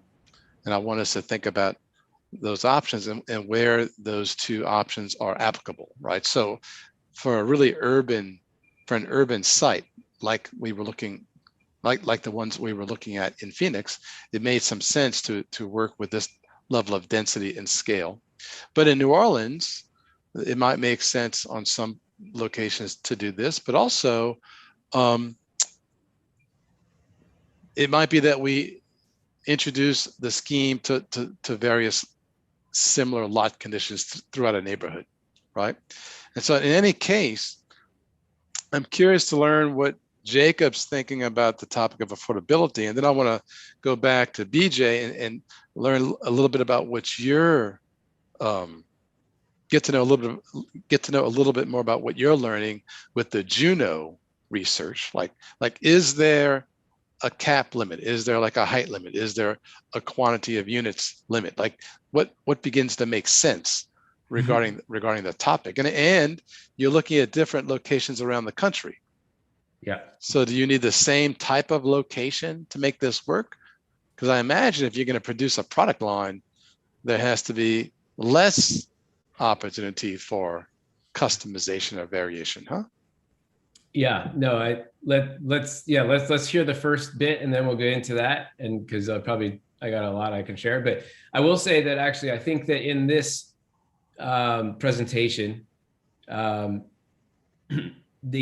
think one of the real promising ideas that you're playing around with is utilizing the light wells for the vertical circulation, allowing ideas of materials that allow light to come through, but some sense of privacy because you have people living kind of on top of each other. So like, how do you distinguish between how they circulate and how they inhabit the same space? I think it's really interesting that you're forcing folks to kind of, I mean, it's a nice idea to kind of force that interaction to happen, though in reality, it may cause some rub, when people are forced to kind of interact with each other instead of having their own private space and having them be clear and distinct. But I think architecturally, it's a very interesting idea. If you force those interactions to happen, and how do you actually allow the light to still come through? How do you allow the privacy to still exist? How do you allow the sound separation to still work so that you're not getting on each other's nerves all the time? So I think that you're starting to play with some really cool ideas about, you come up with making yourself slightly a harder condition than you really have to deal with, but because of the way you're trying to address the solutions, you're actually trying to address the things that make it hard, and by, as a result, creating some pretty interesting outcomes. And I think that's something that you should continue to explore, because I think that will make some pretty interesting architecture and design solutions. It's less safe, but I think it's much more interesting in the end. Yeah, I mean, lots of issues when you start stacking people on top of each other. So, but I think, you have to start digging in hard in some of the ways that you're doing in that kind of stairwell. So, yeah. And Nicole, you saw this last term, and now that you see the results of the URBANbuild16 scheme that's been built here, what are your thoughts now related to how some of these ideas might work in your climate? I mean, we talked a lot about last semester about, the one similarity that Phoenix and Southern Louisiana have is the angle of the sun. And even though the climate is completely different, and the kind of day-to-day temperature and experience is completely different, the advantage of having some of these courtyards, especially like in this image with the kind of the front wall being so tall, is that you're getting the light but not direct, and you're filtering it through that kind of, so it's not only regulating the brightness of light but the temperature. So I still think, especially seeing photos of some of the courtyards, for the URBANbuild16, I still think that's a really great way to create a connection to the outdoors without the risk of intense temperature or intense light. Mm-hmm. But I would love, I think it's interesting. A lot of the students, I provided, I think 3 or 4 sites throughout downtown Phoenix. And it seemed like a lot of the students went kind of full to the scale jump, like complete, like let me see how many units I can fit. But I'm interested, how well this scheme would do in a maybe like a 4-unit or a 2-unit townhome situation. I think that creates a different, feeling. So I think there's like a missing middle of research about, how you can pair these or, trip, 3 pairs of, 3 or 4 to create a really interesting interaction on a site, almost like a miniature neighborhood or something. So I would love to see more of that research. Yeah, I think so. That makes some sense. Go back. Do you have Waleed's section in here also, Alec? I don't, and the only reason I didn't include it was because the only version of it I had was like half a gigabyte in size. So I just couldn't get it on. Okay, that's fine. There was something interesting about Waleed's proposal related to an urban intervention where he put all the living units on the upper level, and then on the ground level he had commercial space on the sidewalk, but then there were additional residential units on the ground level, but behind the commercial zone, really creating this really elegant sort of enclosed shaded tunnel that had some perforated light bleeding in from the courtyards as well.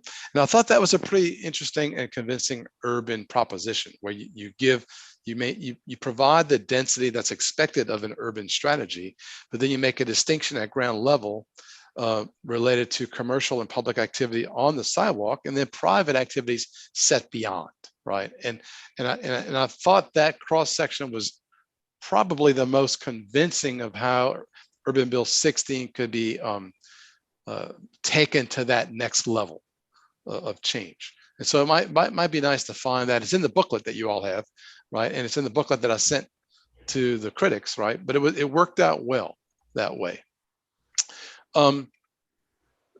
Jacob, when you talk about the topic of affordability, are you going to talk about it related to just the home we constructed, or will you get into the topic of how we might think about it moving forward? Mostly about what we constructed this semester. Okay, let's start with that, and then we'll see if it leads to something else, okay? So this is just some excerpts from the Urban Build mission.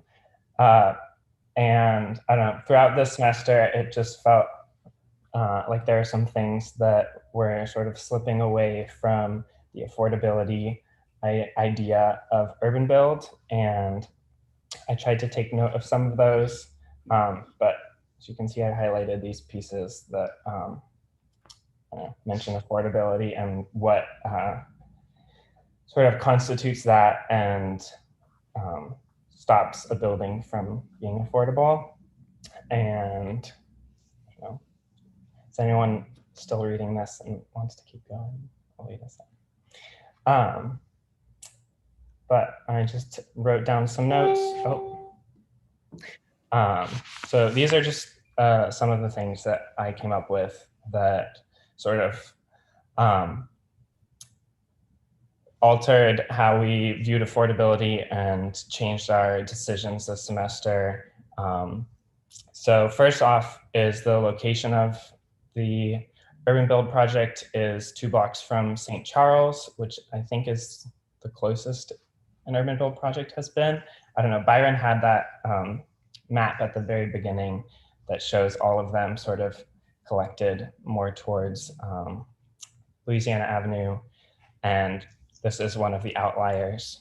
And so with that idea and location, it inspired us to design something bigger and that could be habitable to more people.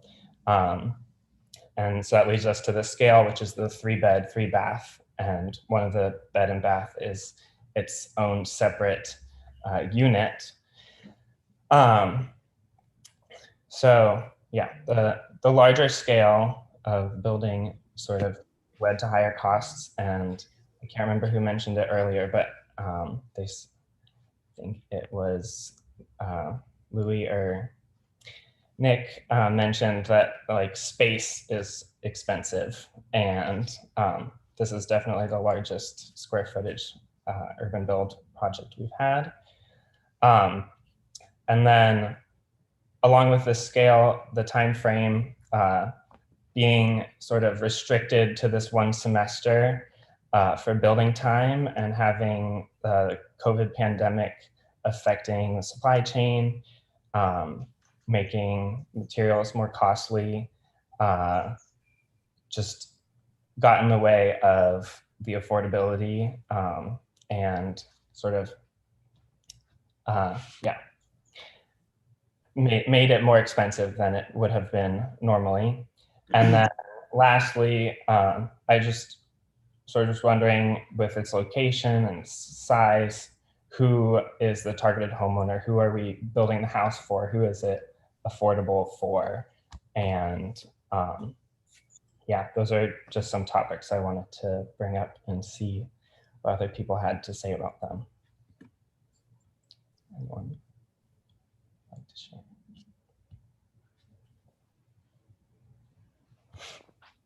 Is that it? That's, yeah, I just had those to bring up. Huh. Or if there are other things that people might think of with affordability. As far as moving forward, the main idea I have is squishing more people into the smaller space. So maybe if this could be a 3 efficiency units, how would that space look? And would it actually allow the space to be more affordable? Also, along with the homeowner, I know a lot of buildings in the area are not owner occupied and are rented out. And I think a lot of the urban builds are owner occupied, but there are some that are rented out. And I don't know. And with 2 units, one of them is likely to be rented out from the homeowner, if not both.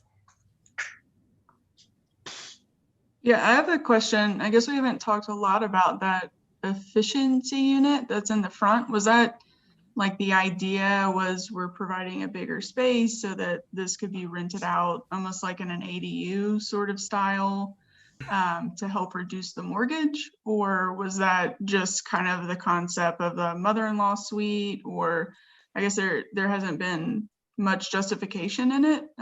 So was cost or rent income, was that the justification?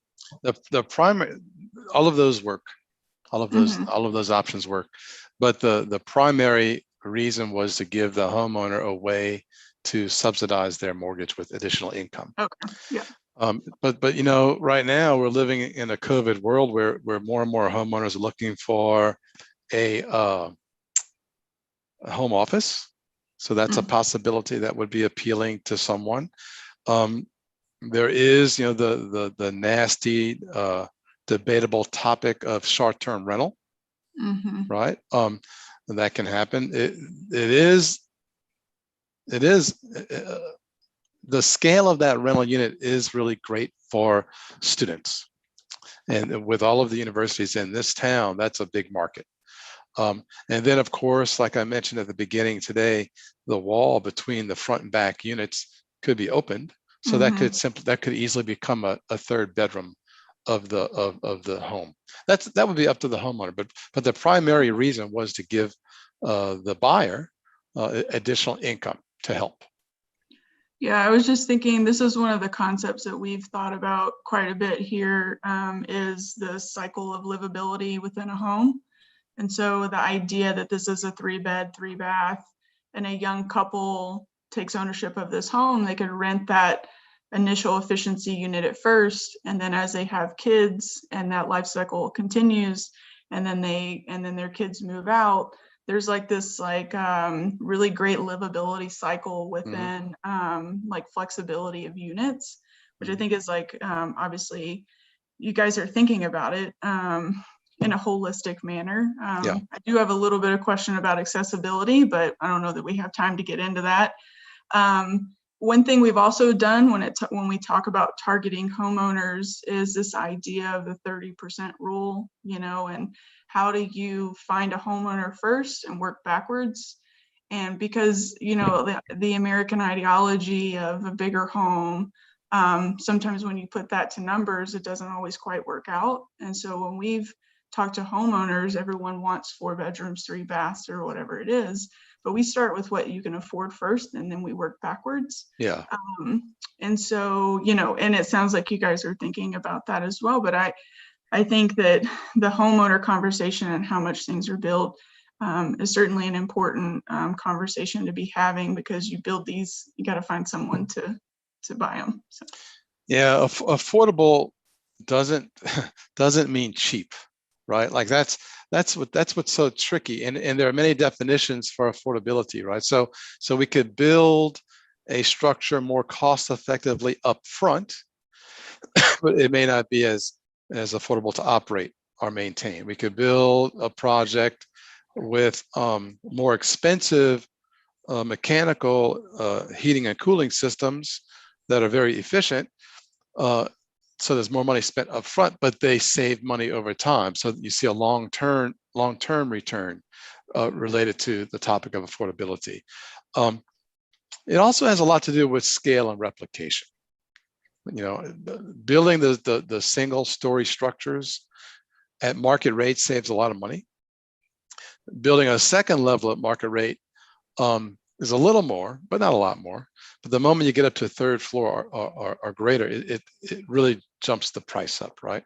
But if we respond to Jacob's questions, yeah, proximity to St. Charles might make it appraised for a higher value, but that's to the benefit of the buyer and the neighborhood, really, right? Because we don't want to sell these things for less than they're worth, because that doesn't help the investments of the neighbors. So we talked about that on site one day. That's a hard, it's hard to comprehend that unless you've attempted to buy your first house, right? Maybe some of you have, and I don't know about it, but when you go to buy your first home, you're at the mercy of the market rate comparisons. And we want to provide to the community properties that have great value, right? And it's a double-edged sword, because that makes it difficult for some people of the community, but makes it more possible for other members as well. So it's a tricky line to walk. 3-bed, 3-bath. When we always built with Urban Build 3-bed, 2-bath houses for years and years and years, and it was Louis and Amy that allowed us to step away from that model. That was, and still in the eyes of realtors, proves to be the model. 3-bedroom, 2-bath homes get the best return for the investment. But the 2-bedroom, 2-bath homes we've been doing have proven to be equally successful, and I guess that's because they're a little less expensive, and the people can get into them. So that's a topic maybe Louis and Amy can address. Time frame is always a big deal, right? I mean, the faster, the more efficiently we can put a building up, the better. And material costs are at the mercy of the industry every year, even without COVID. And so all of those costs just get worked into the asking price. BJ, you've been focused on this topic with your new projects, right? Like, what are you learning? Like what's been expected and what's been surprising? Well, this could be a long conversation. No, well, first of all, we are trying to change the way that people think about developing multifamily housing in general, and affordability is something that we're very focused on, but not. We won't be able to deliver affordable housing in the model that we're providing day one, right? Okay. That is, it's not the goal is to provide a higher quality product at market rate. And then over time, as we get better at it, as we get more scale, to then actually be able to provide more and more affordable units than is required, or a more and more affordable price than the general market would expect. And so that's our model. Not to say that doing affordable housing isn't an amazing project to try, but that's just not what we're doing at the moment. Okay. And affordability usually means, that in this kind of real estate development term, what percent of the median income does a family make? And that's how the real, sorry, I'm seeing Amy not, what I'm describing is when certain cities actually call units affordable, that's what they use as a term. And you're on mute, and I'm sorry, I can't hear you, but it may be not what we all believe, but that's what cities, at least the ones we're working in, designate as affordable units. So, but one of the things that we've learned, some of the lessons that we've learned is it very much depends on the construction typology that you're looking to use, the building size that you're trying to address. The economics of being a developer are actually really real and really constraining. And one of the things that I'm learning more than I ever did before is that in the end, buying the land is very competitive. Like, for a big project, you have to actually be able to buy the land. In order to buy the land, you actually have to be cost competitive day one to buy the land. It puts a lot of downward pressure on trying to do something that's good in the long term, right? So that's why a lot of developers build less quality places, because they're doing all they can to buy the land at a competitive cost. They're driving that first cost down. And so there's also, we talked about earlier on, there's layers and layers and layers of risk that different people along the line are putting into the process, and everybody's trying to make a little money. A developer trying to make a little bit of money. The architect's trying to make a little bit of money. The general contractor's trying to make a little bit of money. And all of that builds up. And when there are unknowns, people pile on more risk and inflate the cost. So one of the things we're trying to do is streamline that process so that we can deliver a better quality outcome, and get rid of that kind of extra fat that's just built in that actually isn't benefiting the person that lives there. It's just benefiting the transaction cost of doing the work. So we've been trying to figure out processes and techniques that let us be much more efficient. Now, relative to your question about scale, once you get out of type 5 construction, which is wood sticks like you guys are building, and you get into bigger buildings, type 3 or type 4 or type 1, you actually end up having much more resilient building systems that cost more money to build. And each of those building code types has a different threshold to where it's the most efficient use of that material system. And so one of the tricks that we're trying to figure out, there's a new building code that's just being rolled out across the country, where you can build wood projects out of mass timber much bigger than you could before. So mass timber is just like CLT, or these massive chunks of wood. And because the big pieces of wood are strong and can resist fire in a lot of different ways, you can build taller buildings, and you can compete against steel and concrete buildings if you use the right techniques. And so what we're finding is that that's an amazing place to be. If you can build a wood building that's as tall as a building that otherwise had to be steel or concrete, you can build it faster and less expensive, and you can be more efficient. And that's one of the places we're trying to innovate and improve on. Okay. And so we're looking to build buildings between 8 and 18 stories of residential. That makes sense. Yeah. To me. Yeah. And then you're right. You have to figure out what things are repeatable, what things are bespoke, and what makes sense, and what things should be done on site, which things should be done off site, and not have a dogma that says it should all be one way or another. You kind of have to go site by site and figure it out and apply it where it makes sense. So Amy and Louis, are there any sites, whether you have control of them or not, are there any sites or locations you can think of in the city or in the metropolitan area where denser multifamily housing would be appropriate, or would there be too many bad associations with that?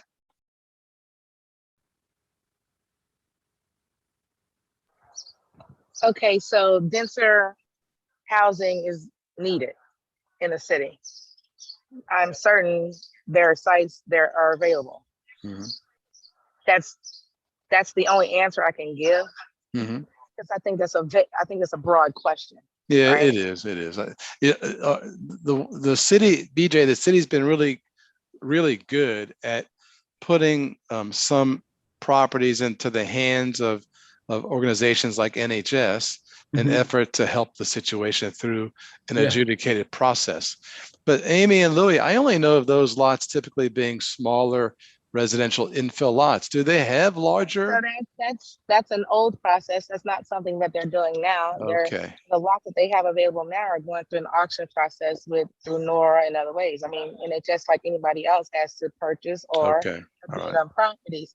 I want to go back to affordability. So though I understand through the use of tax credits and any kind of subsidy you're getting from cities and governments, they do hold you to standards of AMI, area median incomes, 80%, 50%, 30%. But what we meaning Amy and NHS and Louis, because everybody doesn't agree with this, but what we like to talk about when we talk about affordability is a household not paying more than 30% of their income toward housing.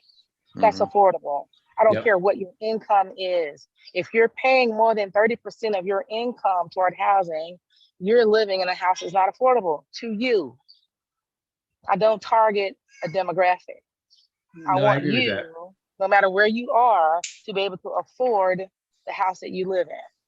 So when we talk about the house that we're building, the URBANbuild16, where it is, our goal is that it is going to be affordable for the family that lives there.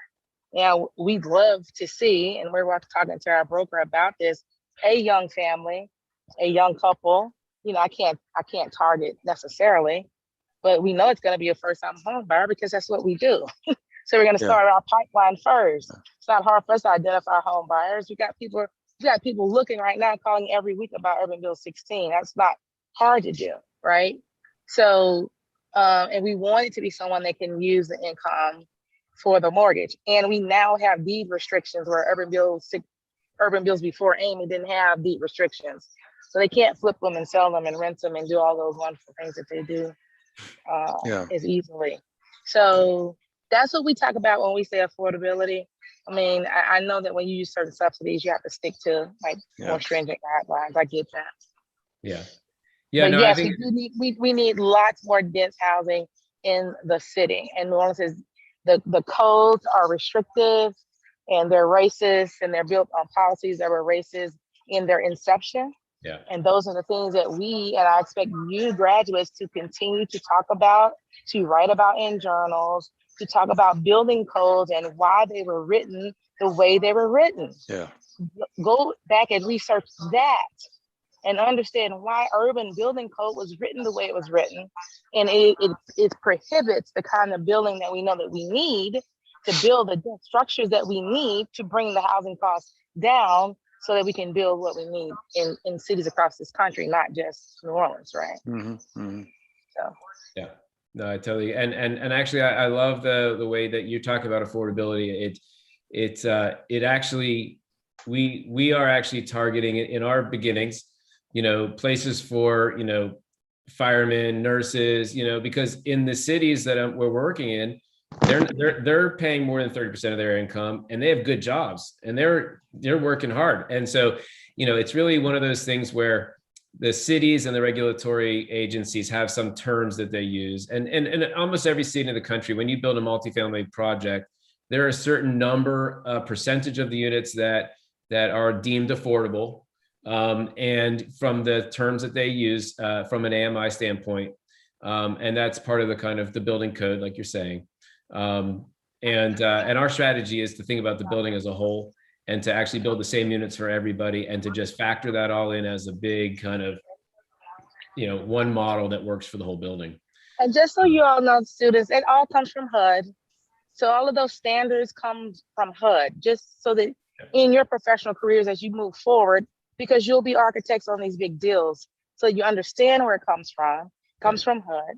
So as you begin to change your language and you start to think about it and talk about it, use new language. Use the new language, just like I just got Byron to stop saying master bedroom. So he has to he has to have a disclaimer every time he says it. Stop using a disclaimer too, I forget. but don't use a disclaimer. Just don't say master. Just say man. If you can't, The more we change our language around it, the more people ask about it, the more they talk about it, the more we You're can right. push for You're right. policy change. Policy change is what we need, right? So we have to talk about it and make it a part of our language so that things start to change. Cassius, how does this sound to you? Because this is really what you and your colleagues are dealing with daily. well, yeah. So I think one of the things that is hard to remember as someone's focused on housing and as a houser, right, is that affordable housing, I think in New Orleans, is really an income problem. It's not a housing problem. And so trying to find cheaper ways to produce housing is good and important. We should do that. But if we do that without looking at the fact that people's incomes aren't changing, we're never gonna solve it by a more efficient supply chain or something like that. So I think we need to advocate for policies that support additional income for people to pay for the things that they need. So I think that's one thing. And related to that, I do think, affordability to 30% of your income in general is a good target. And I think there's clearly a need for affordable housing to folks beyond the income tiers that HUD has set. But 80% of AMI is not a lot of money. But if you think about it, 40% of people in the city are making 80% of AMI or below. So if you're building a 10-unit project and 4 of those units aren't affordable to people at 80% of AMI or below, you're making the problem worse. Okay. And I think the scale of the challenge, when we talk about affordability too, there are different needs for folks. Lindsay mentioned targeting 40% of AMI. Those are really low income folks. And that's a very different project than a home ownership for somebody at 100% or 120%. And I think we lump affordable housing into like a thing. So I think we should both think of it as bigger than HUD's definitions, but also we should think of it as made up of kind of different pieces. Yeah. I'm sorry, I have to run. You got to go to the airport. Well, no, actually I have a couple meetings and then I have to go to the airport. Okay, all right. But I wanted to just thank everybody and thank you for including me. I think this was really enlightening and the work is really cool and I'm inspired by it and I can't wait to see what you guys do next time. Yeah, and then next year I'm going to try to bring a group. The project that you're going to do next is in Austin, so I'm going to try to bring a group to see that. I think it'd be cool. Let's see it while it's under construction. Yeah, that would cranes flying stuff through the air. All right, BJ, thank you, man. Nice. Thank you, everybody. Thank you. See you. Bye. Bye. Okay, Nicole, you've been with us for the year, right? Kind of looking in from afar. I think the students did a great job, and I want to thank you for your help last semester. It was really insightful for us to think about what they're doing here related to how it might work there. We didn't talk about that much here this term because we were too busy just producing, but I'm hoping that we revisit some of those ideas next semester. And now that Pat's here, there may be a way for him to be involved a bit more directly with the studio at Tulane. So we'll see how that goes. But do you have any closing comments? I just want to say, yeah, everything looks great. You guys did an amazing job with in a really short period of time with a smaller team, bigger house. It's just really impressive. And I think that, from a former Urban Build student to all of you, I would say, just be so ecstatic in the fact that you will continue to draw from this experience, even 5-10 years after this. I mean, the small things, like the details and the seeing things come together, like it's just crazy how relevant it is when you are in, you kind of step foot into the professional world. So I'm excited for you, and I'm definitely really impressed at the body of work. So I hope to keep being part of this. Oh, cool. That would be good. And Pat, I'm hoping that we can get you involved since you're here. How long have you now been back in NOLA? Permanently from back to about a year. Okay. So maybe we can get you we might be able to get you looped in from the very beginning next semester. That would be great. I'll wait, just repeat, but also just some of Nicole's comments that it's probably difficult, really close to being so construction and the concern about the thing, knowing and go exactly how you want to do. But for people looking at it, people who are shy that with fresh, it looks incredible. Really, you should all be rolling out of the work, really proud work. And it seems like it seems common, huge with the new issue, long, narrow, Orleans, a lot of odds is being able to sunlight to get in within little space of the middle, and it seems there. I think that this is a really way to approach creative problems that individually and so individually. So I would just say up to everybody, good job all. That was Oh, thanks. That's cool. Lindsay, how's this comparing to what you guys are doing out your way? How many houses are you trying to produce like annually? Well, we have a project currently that's 10 single family homes, 5 rental, 5 homeowner. So this compares pretty well, actually, you know, just the topic of affordability and how, first of all, you're just trying to serve the community that you're building in. I think those factors play pretty heavily into the work that we're doing. And just like longevity with like the affordability sense, but also just like producing a home that people are excited about. We are like, you know, just to give some context, this is a very small town. It's 950 people. And so the impact of 10 homes versus our community is huge. And so we talk about that a lot. We talk about, doesn't matter the quantity, it matters the impact that you have. And so it's like, it's, you know, a lot of these conversations are what we're having in the office about how do you serve the people in your community? How do you maybe, you know, create opportunities for some added income? And so, so that they can have a better home.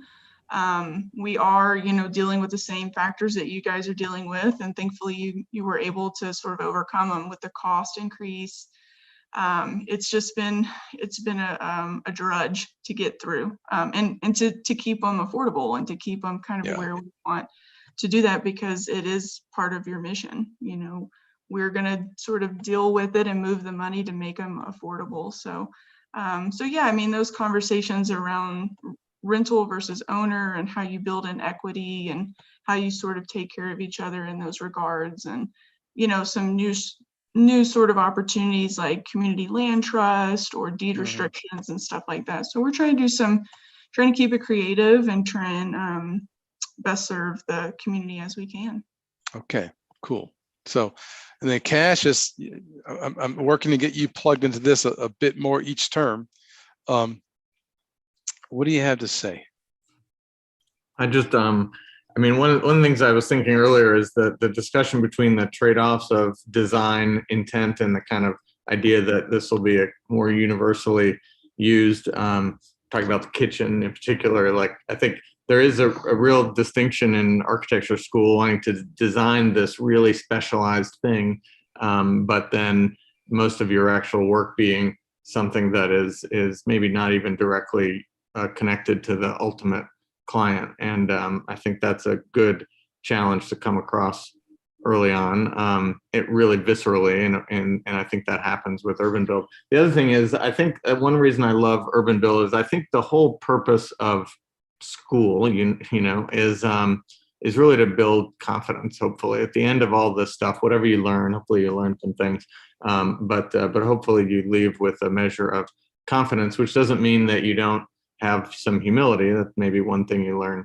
also, but feeling like you know some things, you know what you know, and you know what you don't know. But I also think working in a team, and folks talked a number of times about compromises that had to be made either because of time or money or other people involved in the project. And I think that's real stuff too. And being confident about your own work, but also able to compromise and move forward and produce good work, I think is one of the things that URBANbuild teaches in a way that no other class does. So good work today. And Max, I wanted to say, I also have never heard anybody talk about landscape with as much detail as you did today. And I think that's something we should do more often in school. So whatever the drawings, I really appreciate the thinking that went into the landscape, and I hope we see more of that. All right, thanks. And then Amy and Louie, as usual, thanks to you guys for the support. And then Louie, I'll be in touch with you about what we have left to do out there. We're just waiting on the sewer connection. Any closing comments? No, I think the house came out really great with all the tough circumstances we went through during the fall and the spring. Yeah. And it came out great. All you guys did a great job. I think that I've always said this class, this particular, I guess it would be the course that you all did this semester is the best thing that can happen to you as an architect. I've been a home builder forever. My dad was and my grandfather was. And my dad used to say, well, we got the drawings now. We can roll them up and throw them on the side because we know we're going to find 100 mistakes on them. And it's the truth, but it was because the architects were inexperienced in his opinion and in mine too for a long time. And I worked for a lot of architects that graduated from Tulane and we had to correct their drawings. So this helps you, just like you all said, moving the windows and moving the doors. This is a great thing for you to learn with hands-on.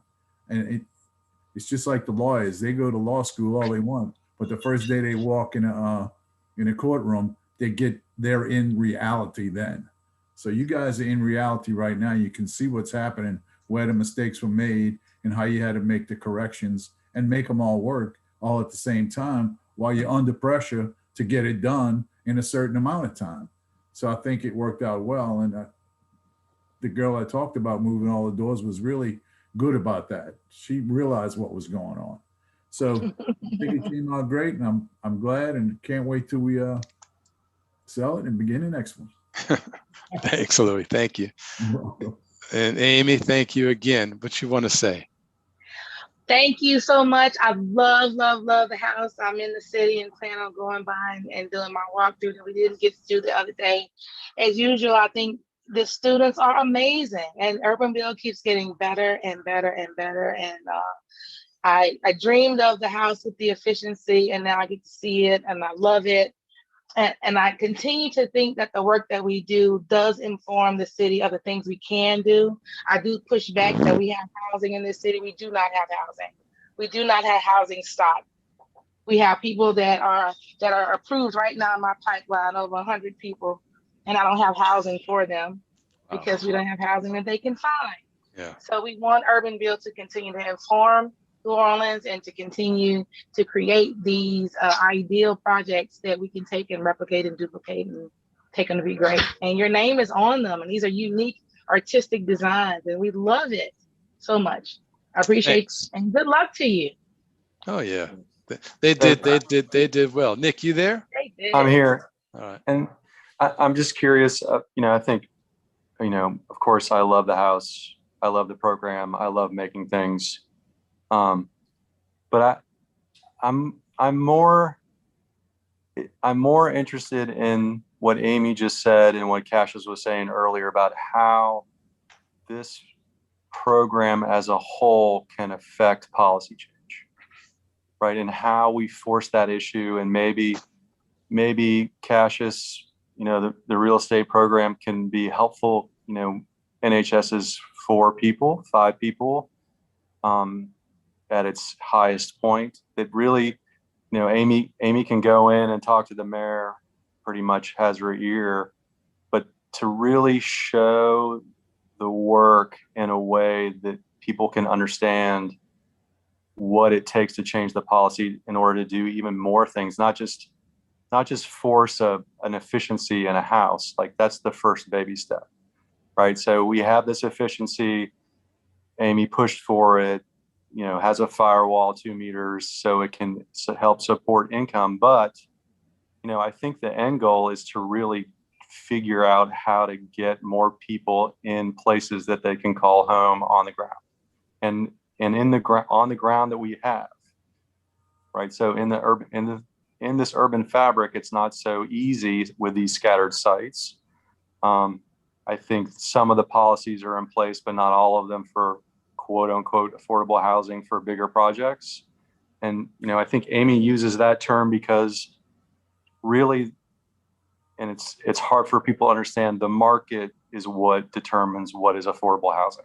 So if you set your standard at this 30% of your income, then you can ebb and flow with the market depending on what the market does, right? So, you know, obviously we're not all in this for making money, but I definitely have changed through the course of the last 16 years from wanting to see and being very interested in how students learn how to things get made, the difference between drawing and making, to how now that thing can be leveraged into doing something really kind of important for the city of New Orleans. I agree. Okay, thanks to our visiting reviewers. I'll see all of you soon, but I want to stay online with the students for a moment. But the rest of you, thanks so much. Yeah. Thank you. Good luck. Bye-bye. See you. Congratulations. Thanks. Good luck. Okay, are we missing anybody? There's David. So have we lost anybody? Raphael, where's Raphael? No, but we're still live. Like, Oh, how do I change that? I don't know.